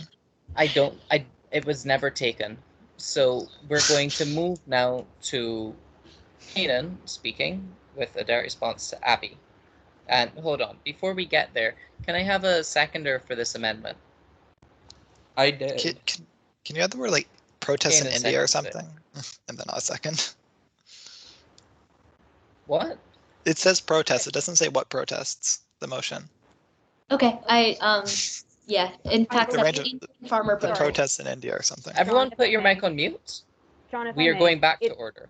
It Yes, Abby, go specifically ahead. says the Indian farmers protest as the order, and by referencing the protest, we are referencing the order. I don't think anyone would be able to, I guess, misconstrue which protests we're talking about.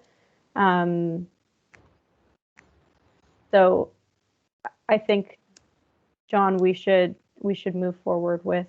We will be moving forward. Unless you're specifically called upon, mute your mic, stop typing things into the chat, and we're going back to order. Kanan, go ahead and speak. This is like more respond to Abby's point saying council took away their power to share resources, council and vote together. Abby, I don't know when that happened because from what I remember, council only took away. It didn't even Kanan, take away. that's not relevant to this amendment as it is. That statement was made on the main motion, I believe. Fair enough. Are there any comments on the amendment to the motion?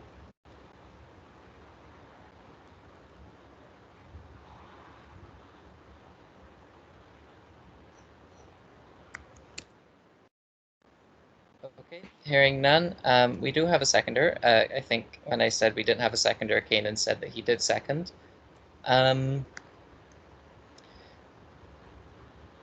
Okay, we will move to vote on the amendment. This has been fun. Vote on amendment. There, bring this matter to a vote. Please react to my message. Thumbs up for in favor. Sad Surprised. react for abstention. Wow, react for against. Right, well react for against. Sad react for abstention. Vincent, what's your point of information? Just a question, when we say support, is that support of the protests or supporting the students? It's however it's interpreted by the person reading the motion. Isn't it the job of the speaker to interpret the meaning of our policies and such? This isn't a policy yet. WUSA believes that the impact should be considered. WUSA shares resources for information and support on the issue. How could that be interpreted any other way than?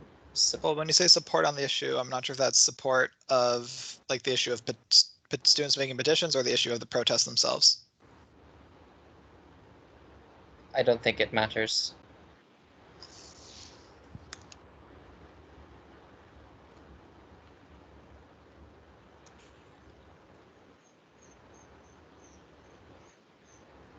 No, stop talking during voting.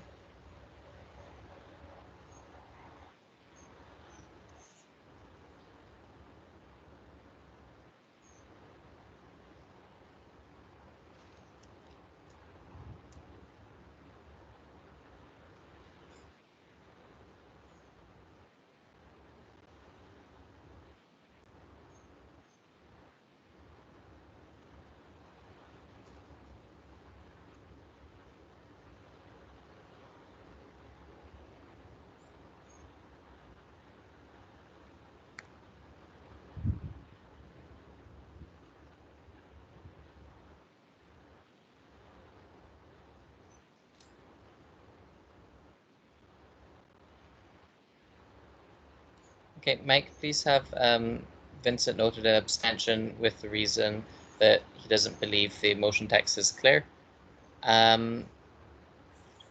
With overwhelming support, I'm going to call the vote at this time as having passed. The motion is amended, whereas WUSA recognizes the range of impacts that the protests are having on students in the context of their undergraduate education. Be it resolved that WUSA believes that these impacts should be considered as part of any petitions made by students. Be it further resolved that WUSA shares resources for information and support on this issue. Okay, we will. Steph and Megan, would you like to speak to the amended motion? You are still on the speaking list. Sure. I would just like to note for context for council that some other student associations do choose to put out statements in solidarity. For example, I believe UBC is working on a statement with regard to the Hong Kong context. So if council is wondering how other student unions and student associations choose to wrestle with this issue, that is what they have decided. Thank you, Megan. Steph, did you have anything to add? Yeah, so I don't necessarily think we need to be restricted to advocating for students in their capacity as students. Personally, that's the philosophy that I guess like I subscribe to, but I think like as an organization that represents students, if collectively students decide that they want to use WUSA's resources in such a way to advocate on broader humanitarian or environmental issues, that's in their right to decide. It's their resources. If they want to give up resources that are usually allocated to advocating for specifically student issues, that's their sacrifice to make. So I guess just in terms of like earlier comments about whether or not this was appropriate being asked at council or not, like I think that NADA giving these students I guess a platform to ask council this, I think that's wholly appropriate. Again, I'm kind of hesitant with, I guess, going down this route because I think it's causing a lot of arguments, a lot of discord, and that it's the end, this entire thing, it makes things a lot more complicated in terms to, I guess, advocating on behalf of student issues. That said, I just wanted to, I don't know, give my piece and say that students should be able to ask for these things. Doesn't mean that we have to approve it, but like, we have to make space for this. That is all. Thank you. We will now vote on extending the time limit. Thumbs up if you would like to extend the time limit. The other reactions available are well react if you are against, and sad react if you are abstaining.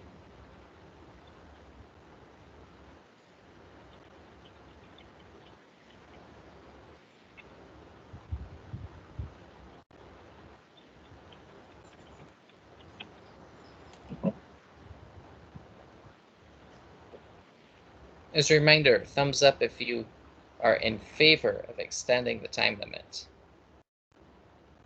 Just in case, which is very surprising. Okay. With Edward. How much are we extending? Save the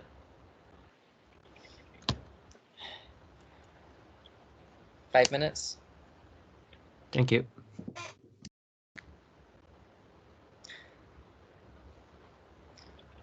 Catherine, wait until we are done voting, and then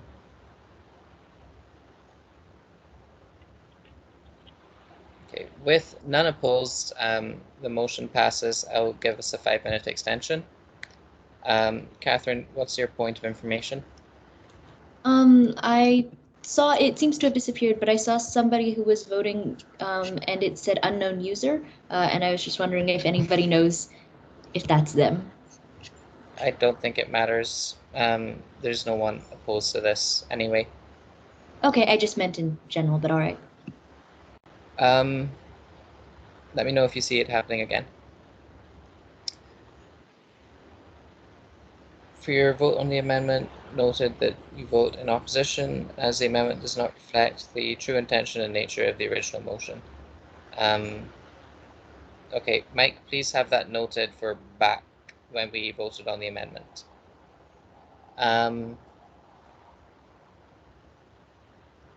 Okay, we will, I guess, continue with Vincent, who had a main point. I will not be taking direct responses during this time. Okay, so now that we voted on this, I'd like to ask again for clarity from Catherine on the intention of the word support. Is this in support, like information is in support on how to go through the petition process and how that works, or are we saying, support on the issue, like supporting the protesters? Given that question was directed specifically to Catherine, I will take the direct response in this case. Support for students. Like with the petition process, or? Okay, we will move to Nada. Nada, you had a main point. Go ahead.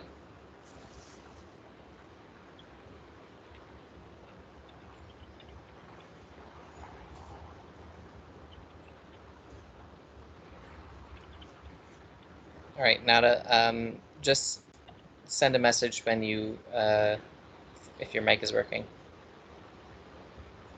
Hey, can you hear me now? Yes, we can. Okay. Can I say my closing remarks now? Well, Okay.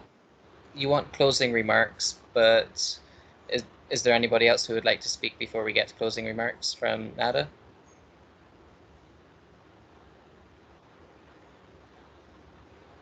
Okay, I don't see anything. So Nada, go ahead, and then we will vote on the main motion. Yep. So I would like whatever I say to be noted in the minutes, word for word, and not just an interpretation. So this is the third time that something comes to council of this nature. This nature meaning something being deemed out of the scope of WUSA's advocacy because it's an external event. And I just want it to be clear that WUSA's scope is to help our students be successful, but it's also to care about our students. And I can't work in my position without caring about students just because, without caring for students outside of their academic scope. Because everything affects academics. So just because I brought this motion to council doesn't mean that it's out of the scope of WUSA's advocacy. Having someone's country get broken down or have protests in their country can affect a student. Therefore, my advocacy is legitimate. My advocacy is not external. My advocacy is not out of scope. It is legitimate because I'm still advocating for my student who is attending this university. And that is why I believe in a student association. But I do not believe with what happened today. And I do not believe with all the statements that were said about this being out of scope. So, however your vote is going to go, I honestly do not care because I brought this motion for a reason. And I was faced with responses that were utterly disrespectful to anyone who's impacted by those events. Because I know that if there was a revolution back in Egypt, 2011 happening again, I would be devastated. And I'd want my student association to do something about it. Because part of being a student is also caring about my country and caring about where I come from and what I'm doing right now. And I end my closing remarks.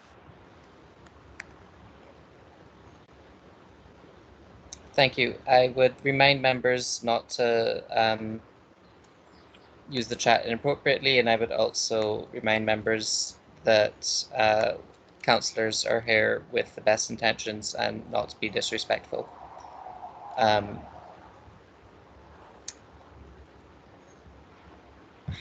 Hearing those closing remarks, we will now bring this matter to a vote. All those actually, please thumbs up to my message, wow react if you are against, or sad react if you are abstaining.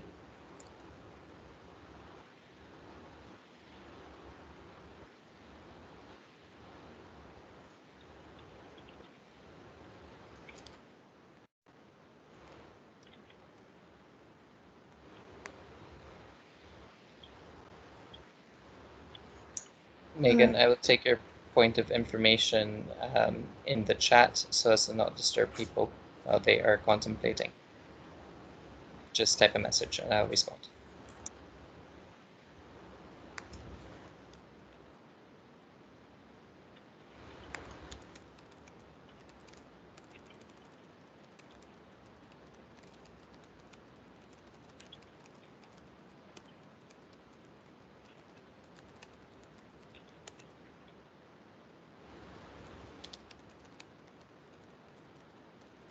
John, if I could respond.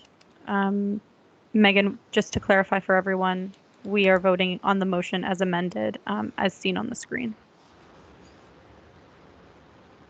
Yep, the reason I was taking the POI in the chat is because it's technically not in order while voting's occurring, I believe.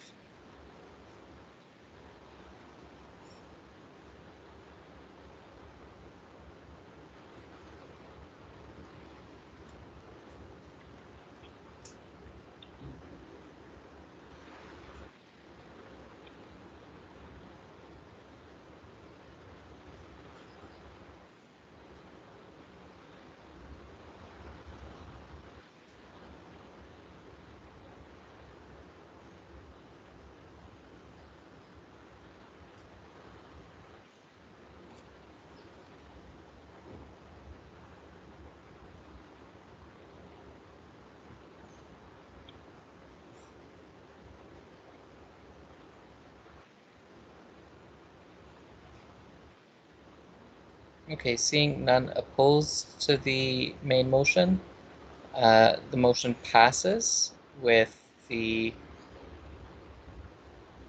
amendments. Mike, can you make sure you access the chat and include the amendments? I'll read them out so that they're recorded in the recording. Vincent Macri, abstention noted with the reason that he does not think the meaning of the word support is clear, but is in favor of the rest of the motion. Nada noted an abstention as they do not agree with the amendment made to the motion, and this was not the motion that they brought forward, and the amendment degrades the purpose of the main motion. Megan noting an abstention because they do not agree with the amendment made to the motion. Chanel, abstention, do not believe the amendments to the motion. Don't believe the amendment to the motion helps fully support students affected. John, for clarity, Megan Heimers is an abstention because Megan Heimers, not Megan Town. And Megan Town is also an abstention with no reason noted. Ah, I see. Thank you. Thank you. POI was withdrawn. Okay, so the motion passes with those stated amendments. We now move to the Student Safety Committee suspension submitted by Megan Town.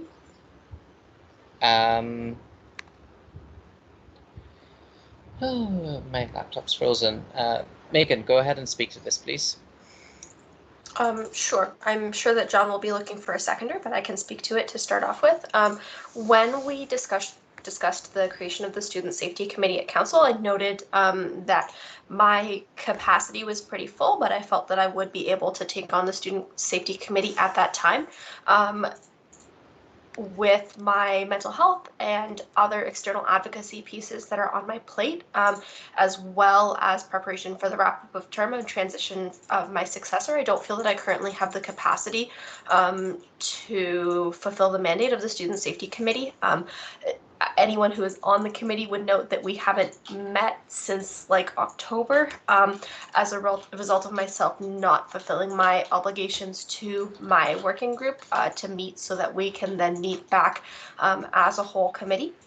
So I would like to request that Council suspend the Student Safety Committee with the intent that this work be taken up by the incoming VP Ed as they are able to plan appropriately for the capacity required by this commitment.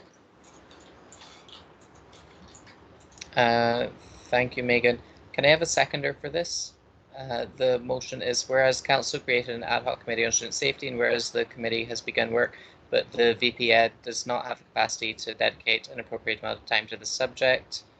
to the project be resolved, the council directs the committee to complete initial work which has been started researching various aspects of safety on campus, and be it further resolved that upon completion of the above work at the discretion of the VP Ed, council suspends the ad hoc committee on student safety. Seconded by Alana first. Alana, would you like to speak to this? We've already heard from Megan. No, I do not. Nope. Okay. Vincent, point of information. Yep, just like some more context on like what this committee was supposed to do and what initial work has been done so far. It's not a point of information, that's a point. I'm asking for and context. Go ahead with your point. You're the first one. Okay, I'd like to ask for just some additional information on like what this committee was created to do and what initial work has been done so far. Sure. Can I share my screen? Yes, you can. Just go ahead. It should let you take over.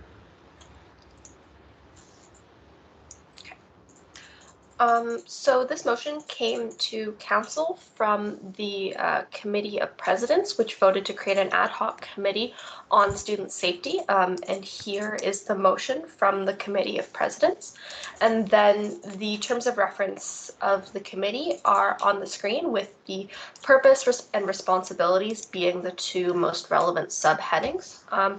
For initial work of the committee, I met with all members of the committee that I was able to get in contact with. So you'll note that there's quite an extensive list of representative members here. So I estimate that I had about 2/3 of those representatives, as I was still in the process of tracking them down. And we discussed different aspects of what safety means on campus. So considering things like safety when you are a part-time employee, or safety in a physical sense. We then divided into 3 sub-working groups to further investigate the current resources that are available to address different aspects of safety on campus. To date, if I am not mistaken, 1 of the working groups has met and completed their work, and 2 working groups have not yet had the chance to meet due to capacity concerns.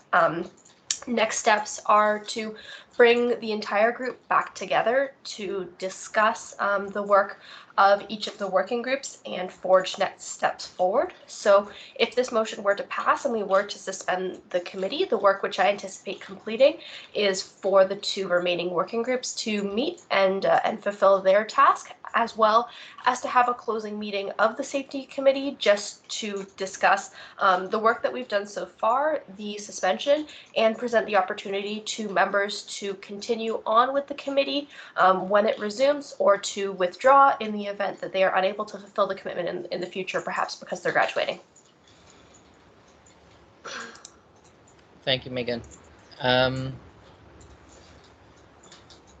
Seeing no other questions, are there further questions?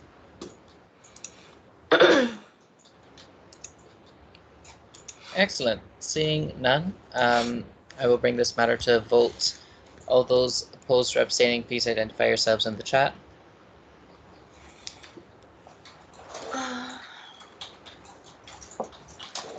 Okay, seeing none, this motion passes, none opposed. We now move to the first reading of UCRU bylaws. This is submitted by VP Tatum. Megan, I will second this motion for you. We're going to note Megan Heimers abstains to the previous motion on student safety. Megan Town, go ahead and speak to your UCRU bylaws. Sure.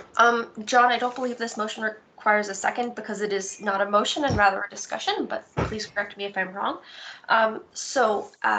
As Council may or may not remember from when the chair of UCRU spoke to us a little while back, UCRU is in the process of formalization, which means that they are striving to incorporate, and as such, if WUSA wishes to continue to work with UCRU, we will have to become a formal member of the organization, which entails signing a membership agreement and agreeing to UCRU's bylaws. So the bylaws are currently in an approximately 1 month long consultation period, which is open until February 25th. You may note in my email I requested comments by February 24th, just so I have ample time to synthesize them and pass them along to UCREW's governance committee. But in short, council's role in the joining of UCREW and formalization process is to make the recommendation to board that we join UCREW. Ultimately, it's board's responsibility to empower executive to sign the agreement and approve the bylaws. But as the advocacy body of our organization, I will be seeking council's recommendation to board that we join UCREW for the advocacy work that it provides. That being said, I've circulated the bylaws, a preamble to the bylaws, and the membership agreement, so that council can have a full understanding of what joining UCREW entails. And I'm happy to take any questions that folks have. I'll also note that my Associate Vice President Academic, Matthew Garretts, is on the meeting with us as he sits on UCREW's governance committee as my designate, and likely has a fuller understanding of the bylaws than I do. So if there are technical questions, I will happily defer those to him. Oh, and sorry, one more thing. The only comment that I have seen on the Google Docs so far was one from Vincent, who was asking about a fiduciary conflict between board members of UCREW and board members of WUSA. So this was a comment that came up in our discussion at board. So I made a note to myself to ask that question to our lawyers so that we can fully understand if that's a concern, and we don't yet have an answer back.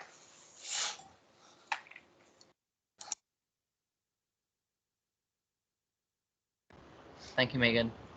Do we have any questions on this item? Vincent, go ahead. So can you just talk more about like what that possible conflict would be? So presently the Vice President Education is a non-voting member on WUSA's Board of Directors, but if the Vice President Education was a voting director, then they would have, actually, no, I think regardless. Anyway, it's possible that the Vice President Education would have a fiduciary responsibility to WUSA, meaning that the Vice President Education is legally obligated to make decisions for the health of the corporation, that is the Federation of Students, University of Waterloo, operating as the Waterloo Undergraduate Student Association.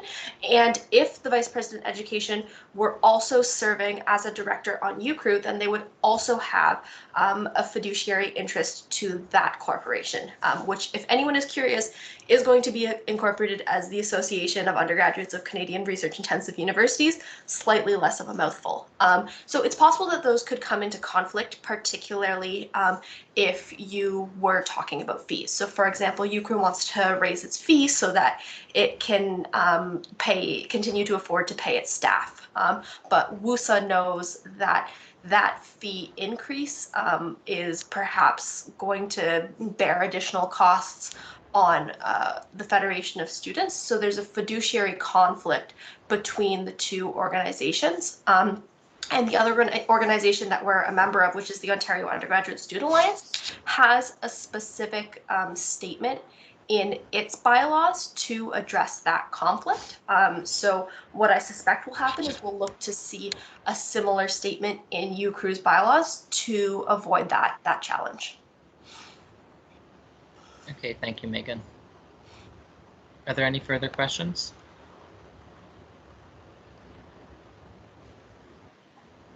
Vincent, is this the new point? Yeah, new point. So like being a first reading like this doesn't officially make us a member of UCREW. That this is just, I guess, continue on with this. Okay. Correct. This is a discussion. There's no motion here.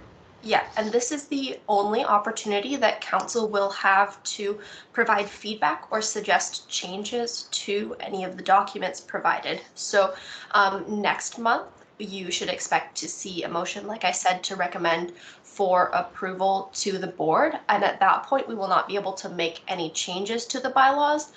We will only be able to say, yes, we are able to join at this point, or no, we are not able to join at this point. Megan, what is the deadline for people to send you emailed feedback? So the deadline is February 24th. People are welcome to send me an email if they would like, or if they have feedback of a confidential nature. But my preferred method would be for folks to comment on the Google Docs so that I can easily compile all of the feedback to send to UCRU's Governance Committee. All right, Abby, let's make a mental note. And by let's, I mean, can you please, because you always so graciously get this done in your follow-up email to council. Kanan, go ahead. Megan, this is not directly related to the bylaws, but more about what it's going to cost WUSA to join the organization. I know currently we have a small fee. I don't know the exact number, but I'm assuming once UCRU becomes an official organization and has more employees, that fee will increase. I was wondering, do we know how much that fee could be and when it would actually start being charged in, like, the increased fee? Megan, I will allow a quick response on this, but that isn't within the scope of this discussion. And in the interest of everyone's time, I prefer if this response is short. Megan, you're usually pretty good at that, though. Yeah, and sorry, John, I will preface this. Given the nature of the decision that council will be asked to make with regard to UCRU, I would say that the kind of broader scope of the advocacy of UCRU is relevant to this discussion, although I may have erroneously made the agenda item only about the bylaws. That being said, I'll strive to provide a brief response. So there's currently a line under my budget, I believe it's $5,000 for UCRU related expenses. This has supported expenses such as UCRU campaigns, which we tried to have physical materials for, COVID happened, as well as fees associated with legal counsel for review of UCRU's bylaws by UCRU's own lawyers. At this point, there is not a resolution for creating a UCRU fee, which would be charged to UCRU's member associations. That discussion was deliberately split from the process of incorporation and formalization. So I can't give a definitive answer on when we might expect to have that in the future. I can suggest that a potential UCRU fee is expected to be quite affordable, more on the scope of USA's $3 fee than, for example, CFS's $9 fee per student, and that it would be up to future boards of directors of UCRU to discuss the fee process. So should WUSA join UCRU as a formal organization, then we would have an equal say in those discussions. Okay, thank you, Megan. Are there any further questions?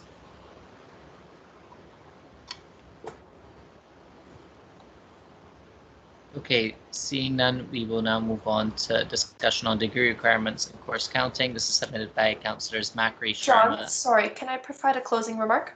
Yes, you may. Should any councillor be thinking of any questions related to UCRU as an organization, UCRU's advocacy, or any points which are not directly related to the bylaws, please feel free to contact me to continue this discussion offline. Thank you, Megan.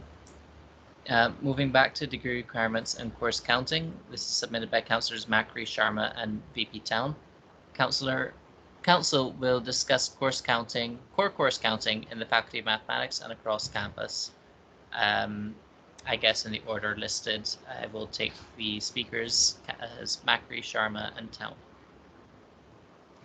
Vincent, go ahead. All right. Just clarify, like it's more about the triple counting rule and course counting. Core courses was just one part of that. So yeah, initially this was brought up by some, I guess, basically game of broken telephone between Senate and faculty. There's some confusion about the implementation of some new rule that was passed by the Senate that basically placed restrictions on how many plans you could use like a credit for. Like if I take a course, how many different plans am I allowed this course to fulfill? There's some exceptions for core courses, but I guess I just want to know what council feels like at large, like in general, about do you think that do we think there should be restrictions on if I take like, course 101, how many different plans I should be able to, fulfill a requirement with using that course? Like basically how many times can I count this course towards various plans? I think currently the limit is 2 with some exceptions for core courses. And I just want to know what council feels about this, and if and how we can advocate for any changes to this.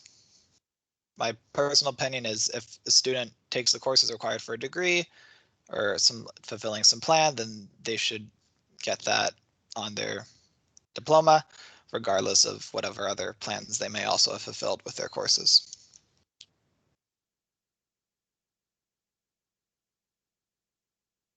Thank you, Vincent. We can hear from Kanan now. John, I think Vincent covered it pretty well. So in terms of saving time, let's just move on. Thank you, VP Town. Sure. Yeah, I just wanted to elaborate on some of the confusion that Vincent had mentioned. So there are certain courses which are degree requirements. So they are essentially innate to the concept of getting a B Math. And those courses are exempt from the triple counting rule, as I've heard it colloquially referred to. And I guess then for additional context, this rule, to my understanding, was recently approved at Senate, which makes it university-wide. But it is my impression that prior to that, it existed in multiple other faculties. I know for certain it existed in engineering and environment. I'm not certain of others. So while Vincent brings this up as a new implementation in the Faculty of Math and a point to consider, some folks might be a little bit confused because for me, for example, this has always just been a reality of how my undergraduate degree and credentials worked.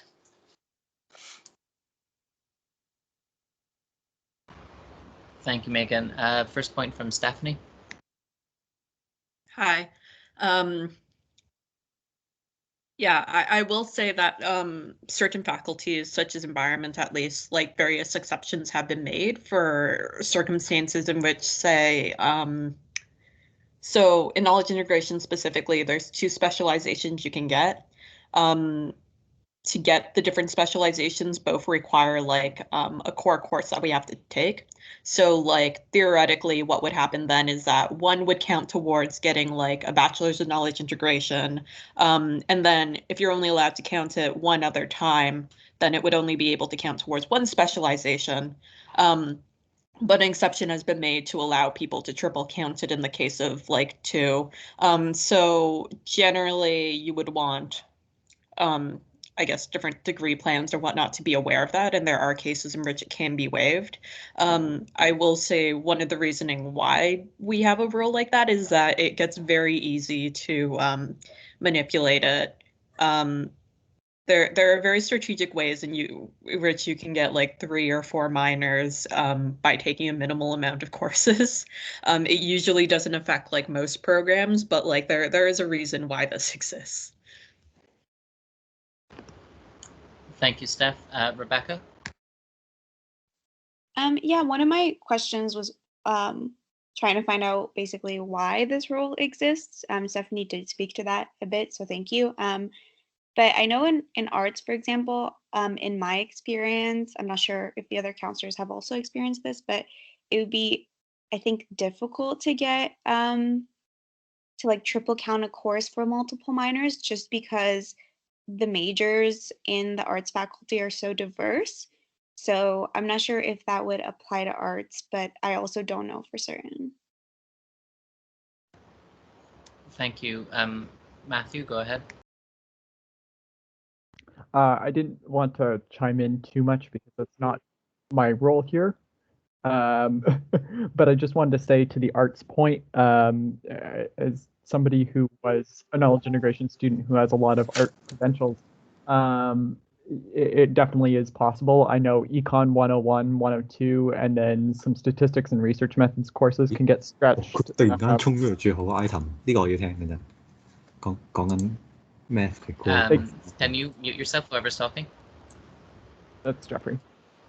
They can get stretched pretty thin, and I ran into that. And I do think arts also has those double counting rules already. So I just thought I'd chime in with the factual reference. I do agree that for most people it wouldn't be a big deal. I think, you know, knowledge integration students at the extreme end of the number of electives and you know, just gerrymandering your courses into a lot of stuff. The double counting rule hasn't affected us too adversely. Thank you, Matt. Kanan and then Vincent. Matt, this might be a question for you because you were the VP at the time when the rule was officially passed by the Senate.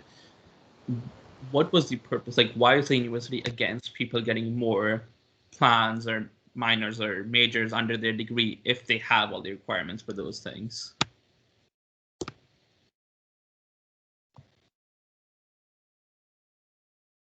Matt, you can go ahead. Just in response, I don't actually. I wasn't on Senate, so I wasn't paying as close attention maybe as I should have been at that point. But my understanding is that it was really about protecting like the value of a credential, right? If it starts to look like Waterloo is a diploma mill in the sense of you can get, you know, 4 minors or 5 minors within, you know, 5 years and 2 majors and 6 options, like eventually, you know, it starts to look like the value of a Waterloo credential isn't the same as the value of a credential elsewhere. I imagine that's probably what they were after. I suspect the other major point of this is that the rule already existed in some faculties. There's been a big push in the university for standardization of stuff among faculties where it is possible because it reduces confusion for who are taking things between faculties. So I imagine what happened was there were discussions around the fact that this was not standardized. Everybody was probably very close to a decision, so they probably reached a compromise decision on what every faculty could agree to and then implemented it to remove that ambiguity. Okay, thank you, Matt. Vincent, and then Megan. So one reason this does particularly impact the mathematics faculty is because a lot of the programs, you know, share some core requirements, and there's some overlap between some of the various programs. So, you know, for instance, one of the programs that would be that's most impacted by this is we have a program, Math Finance, which itself is jointly under 2 separate departments. It's jointly under the Pure Math department and the Statistics and Actuarial Science department. And in the Mathematical Finance program, you essentially take almost all of the requirements for a pure math degree and almost all of the requirements for an actuarial science degree. And then from that point, with a few more courses, you can fulfill, you know, the remaining requirements for a pure math degree as well as an actuarial science degree. I don't think this should really be considered as any sort of like cheating the system. You know, these are, you know, especially with mathematical finance, these areas are, you know, closely linked, and you know, some of the programs and a lot of students in the mathematics faculty, you know, do double and triple majors because that overlap gives them the flexibility to, you know, both do a major in something they enjoy as well as a major that's, you know, a bit more employable. You know, for instance, I'm working towards a pure math major and a CNO major, and you know, the CNO major is a lot more employable than the pure math major. So I'm able to, you know, both, you know, take courses that I enjoy as well as being able to, you know, set myself up for, you know, a good, you know, having good career prospects. And, you know, I worry that this rule will restrict students' ability to, you know, both, you know, pursue knowledge that they want to have, as well as, you know, being in a situation in which they, you know, have employable credentials. Okay, thank you, Vincent. Megan, go ahead. Sure. I was going to say something relatively similar to what Matt said, which is that even after querying someone who was a senator at that time, I'm not entirely certain about the university's motivation for implementing this rule university-wide. So might I suggest that we ask Abby, as well as the current math senator, to take a look into this issue? Sure. That can be well taken, I think, as can you please do this? I'm going to cut discussion off at this time unless I overruled and asked to have a vote to extend discussion. We will now be moving on to new business. Does any councillor wish to raise an item of new business?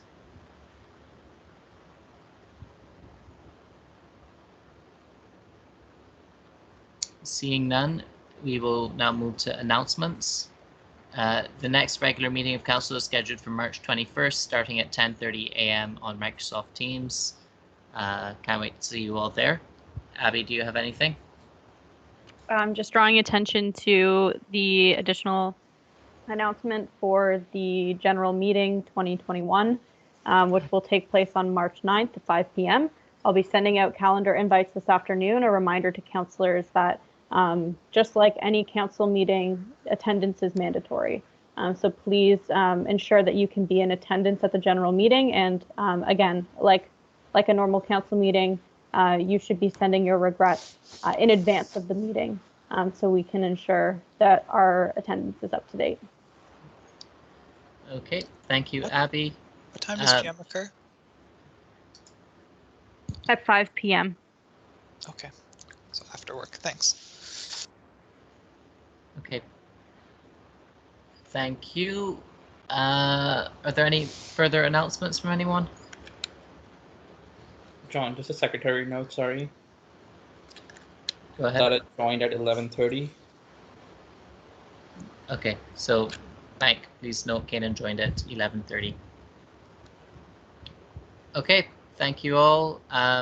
Enjoy the rest of your Valentine's and the start of your reading week. Bye, everyone. This meeting is adjourned. Yeah. 1:23 p.m. Bye, everybody. Mike, did you make sure to get my cat on the list?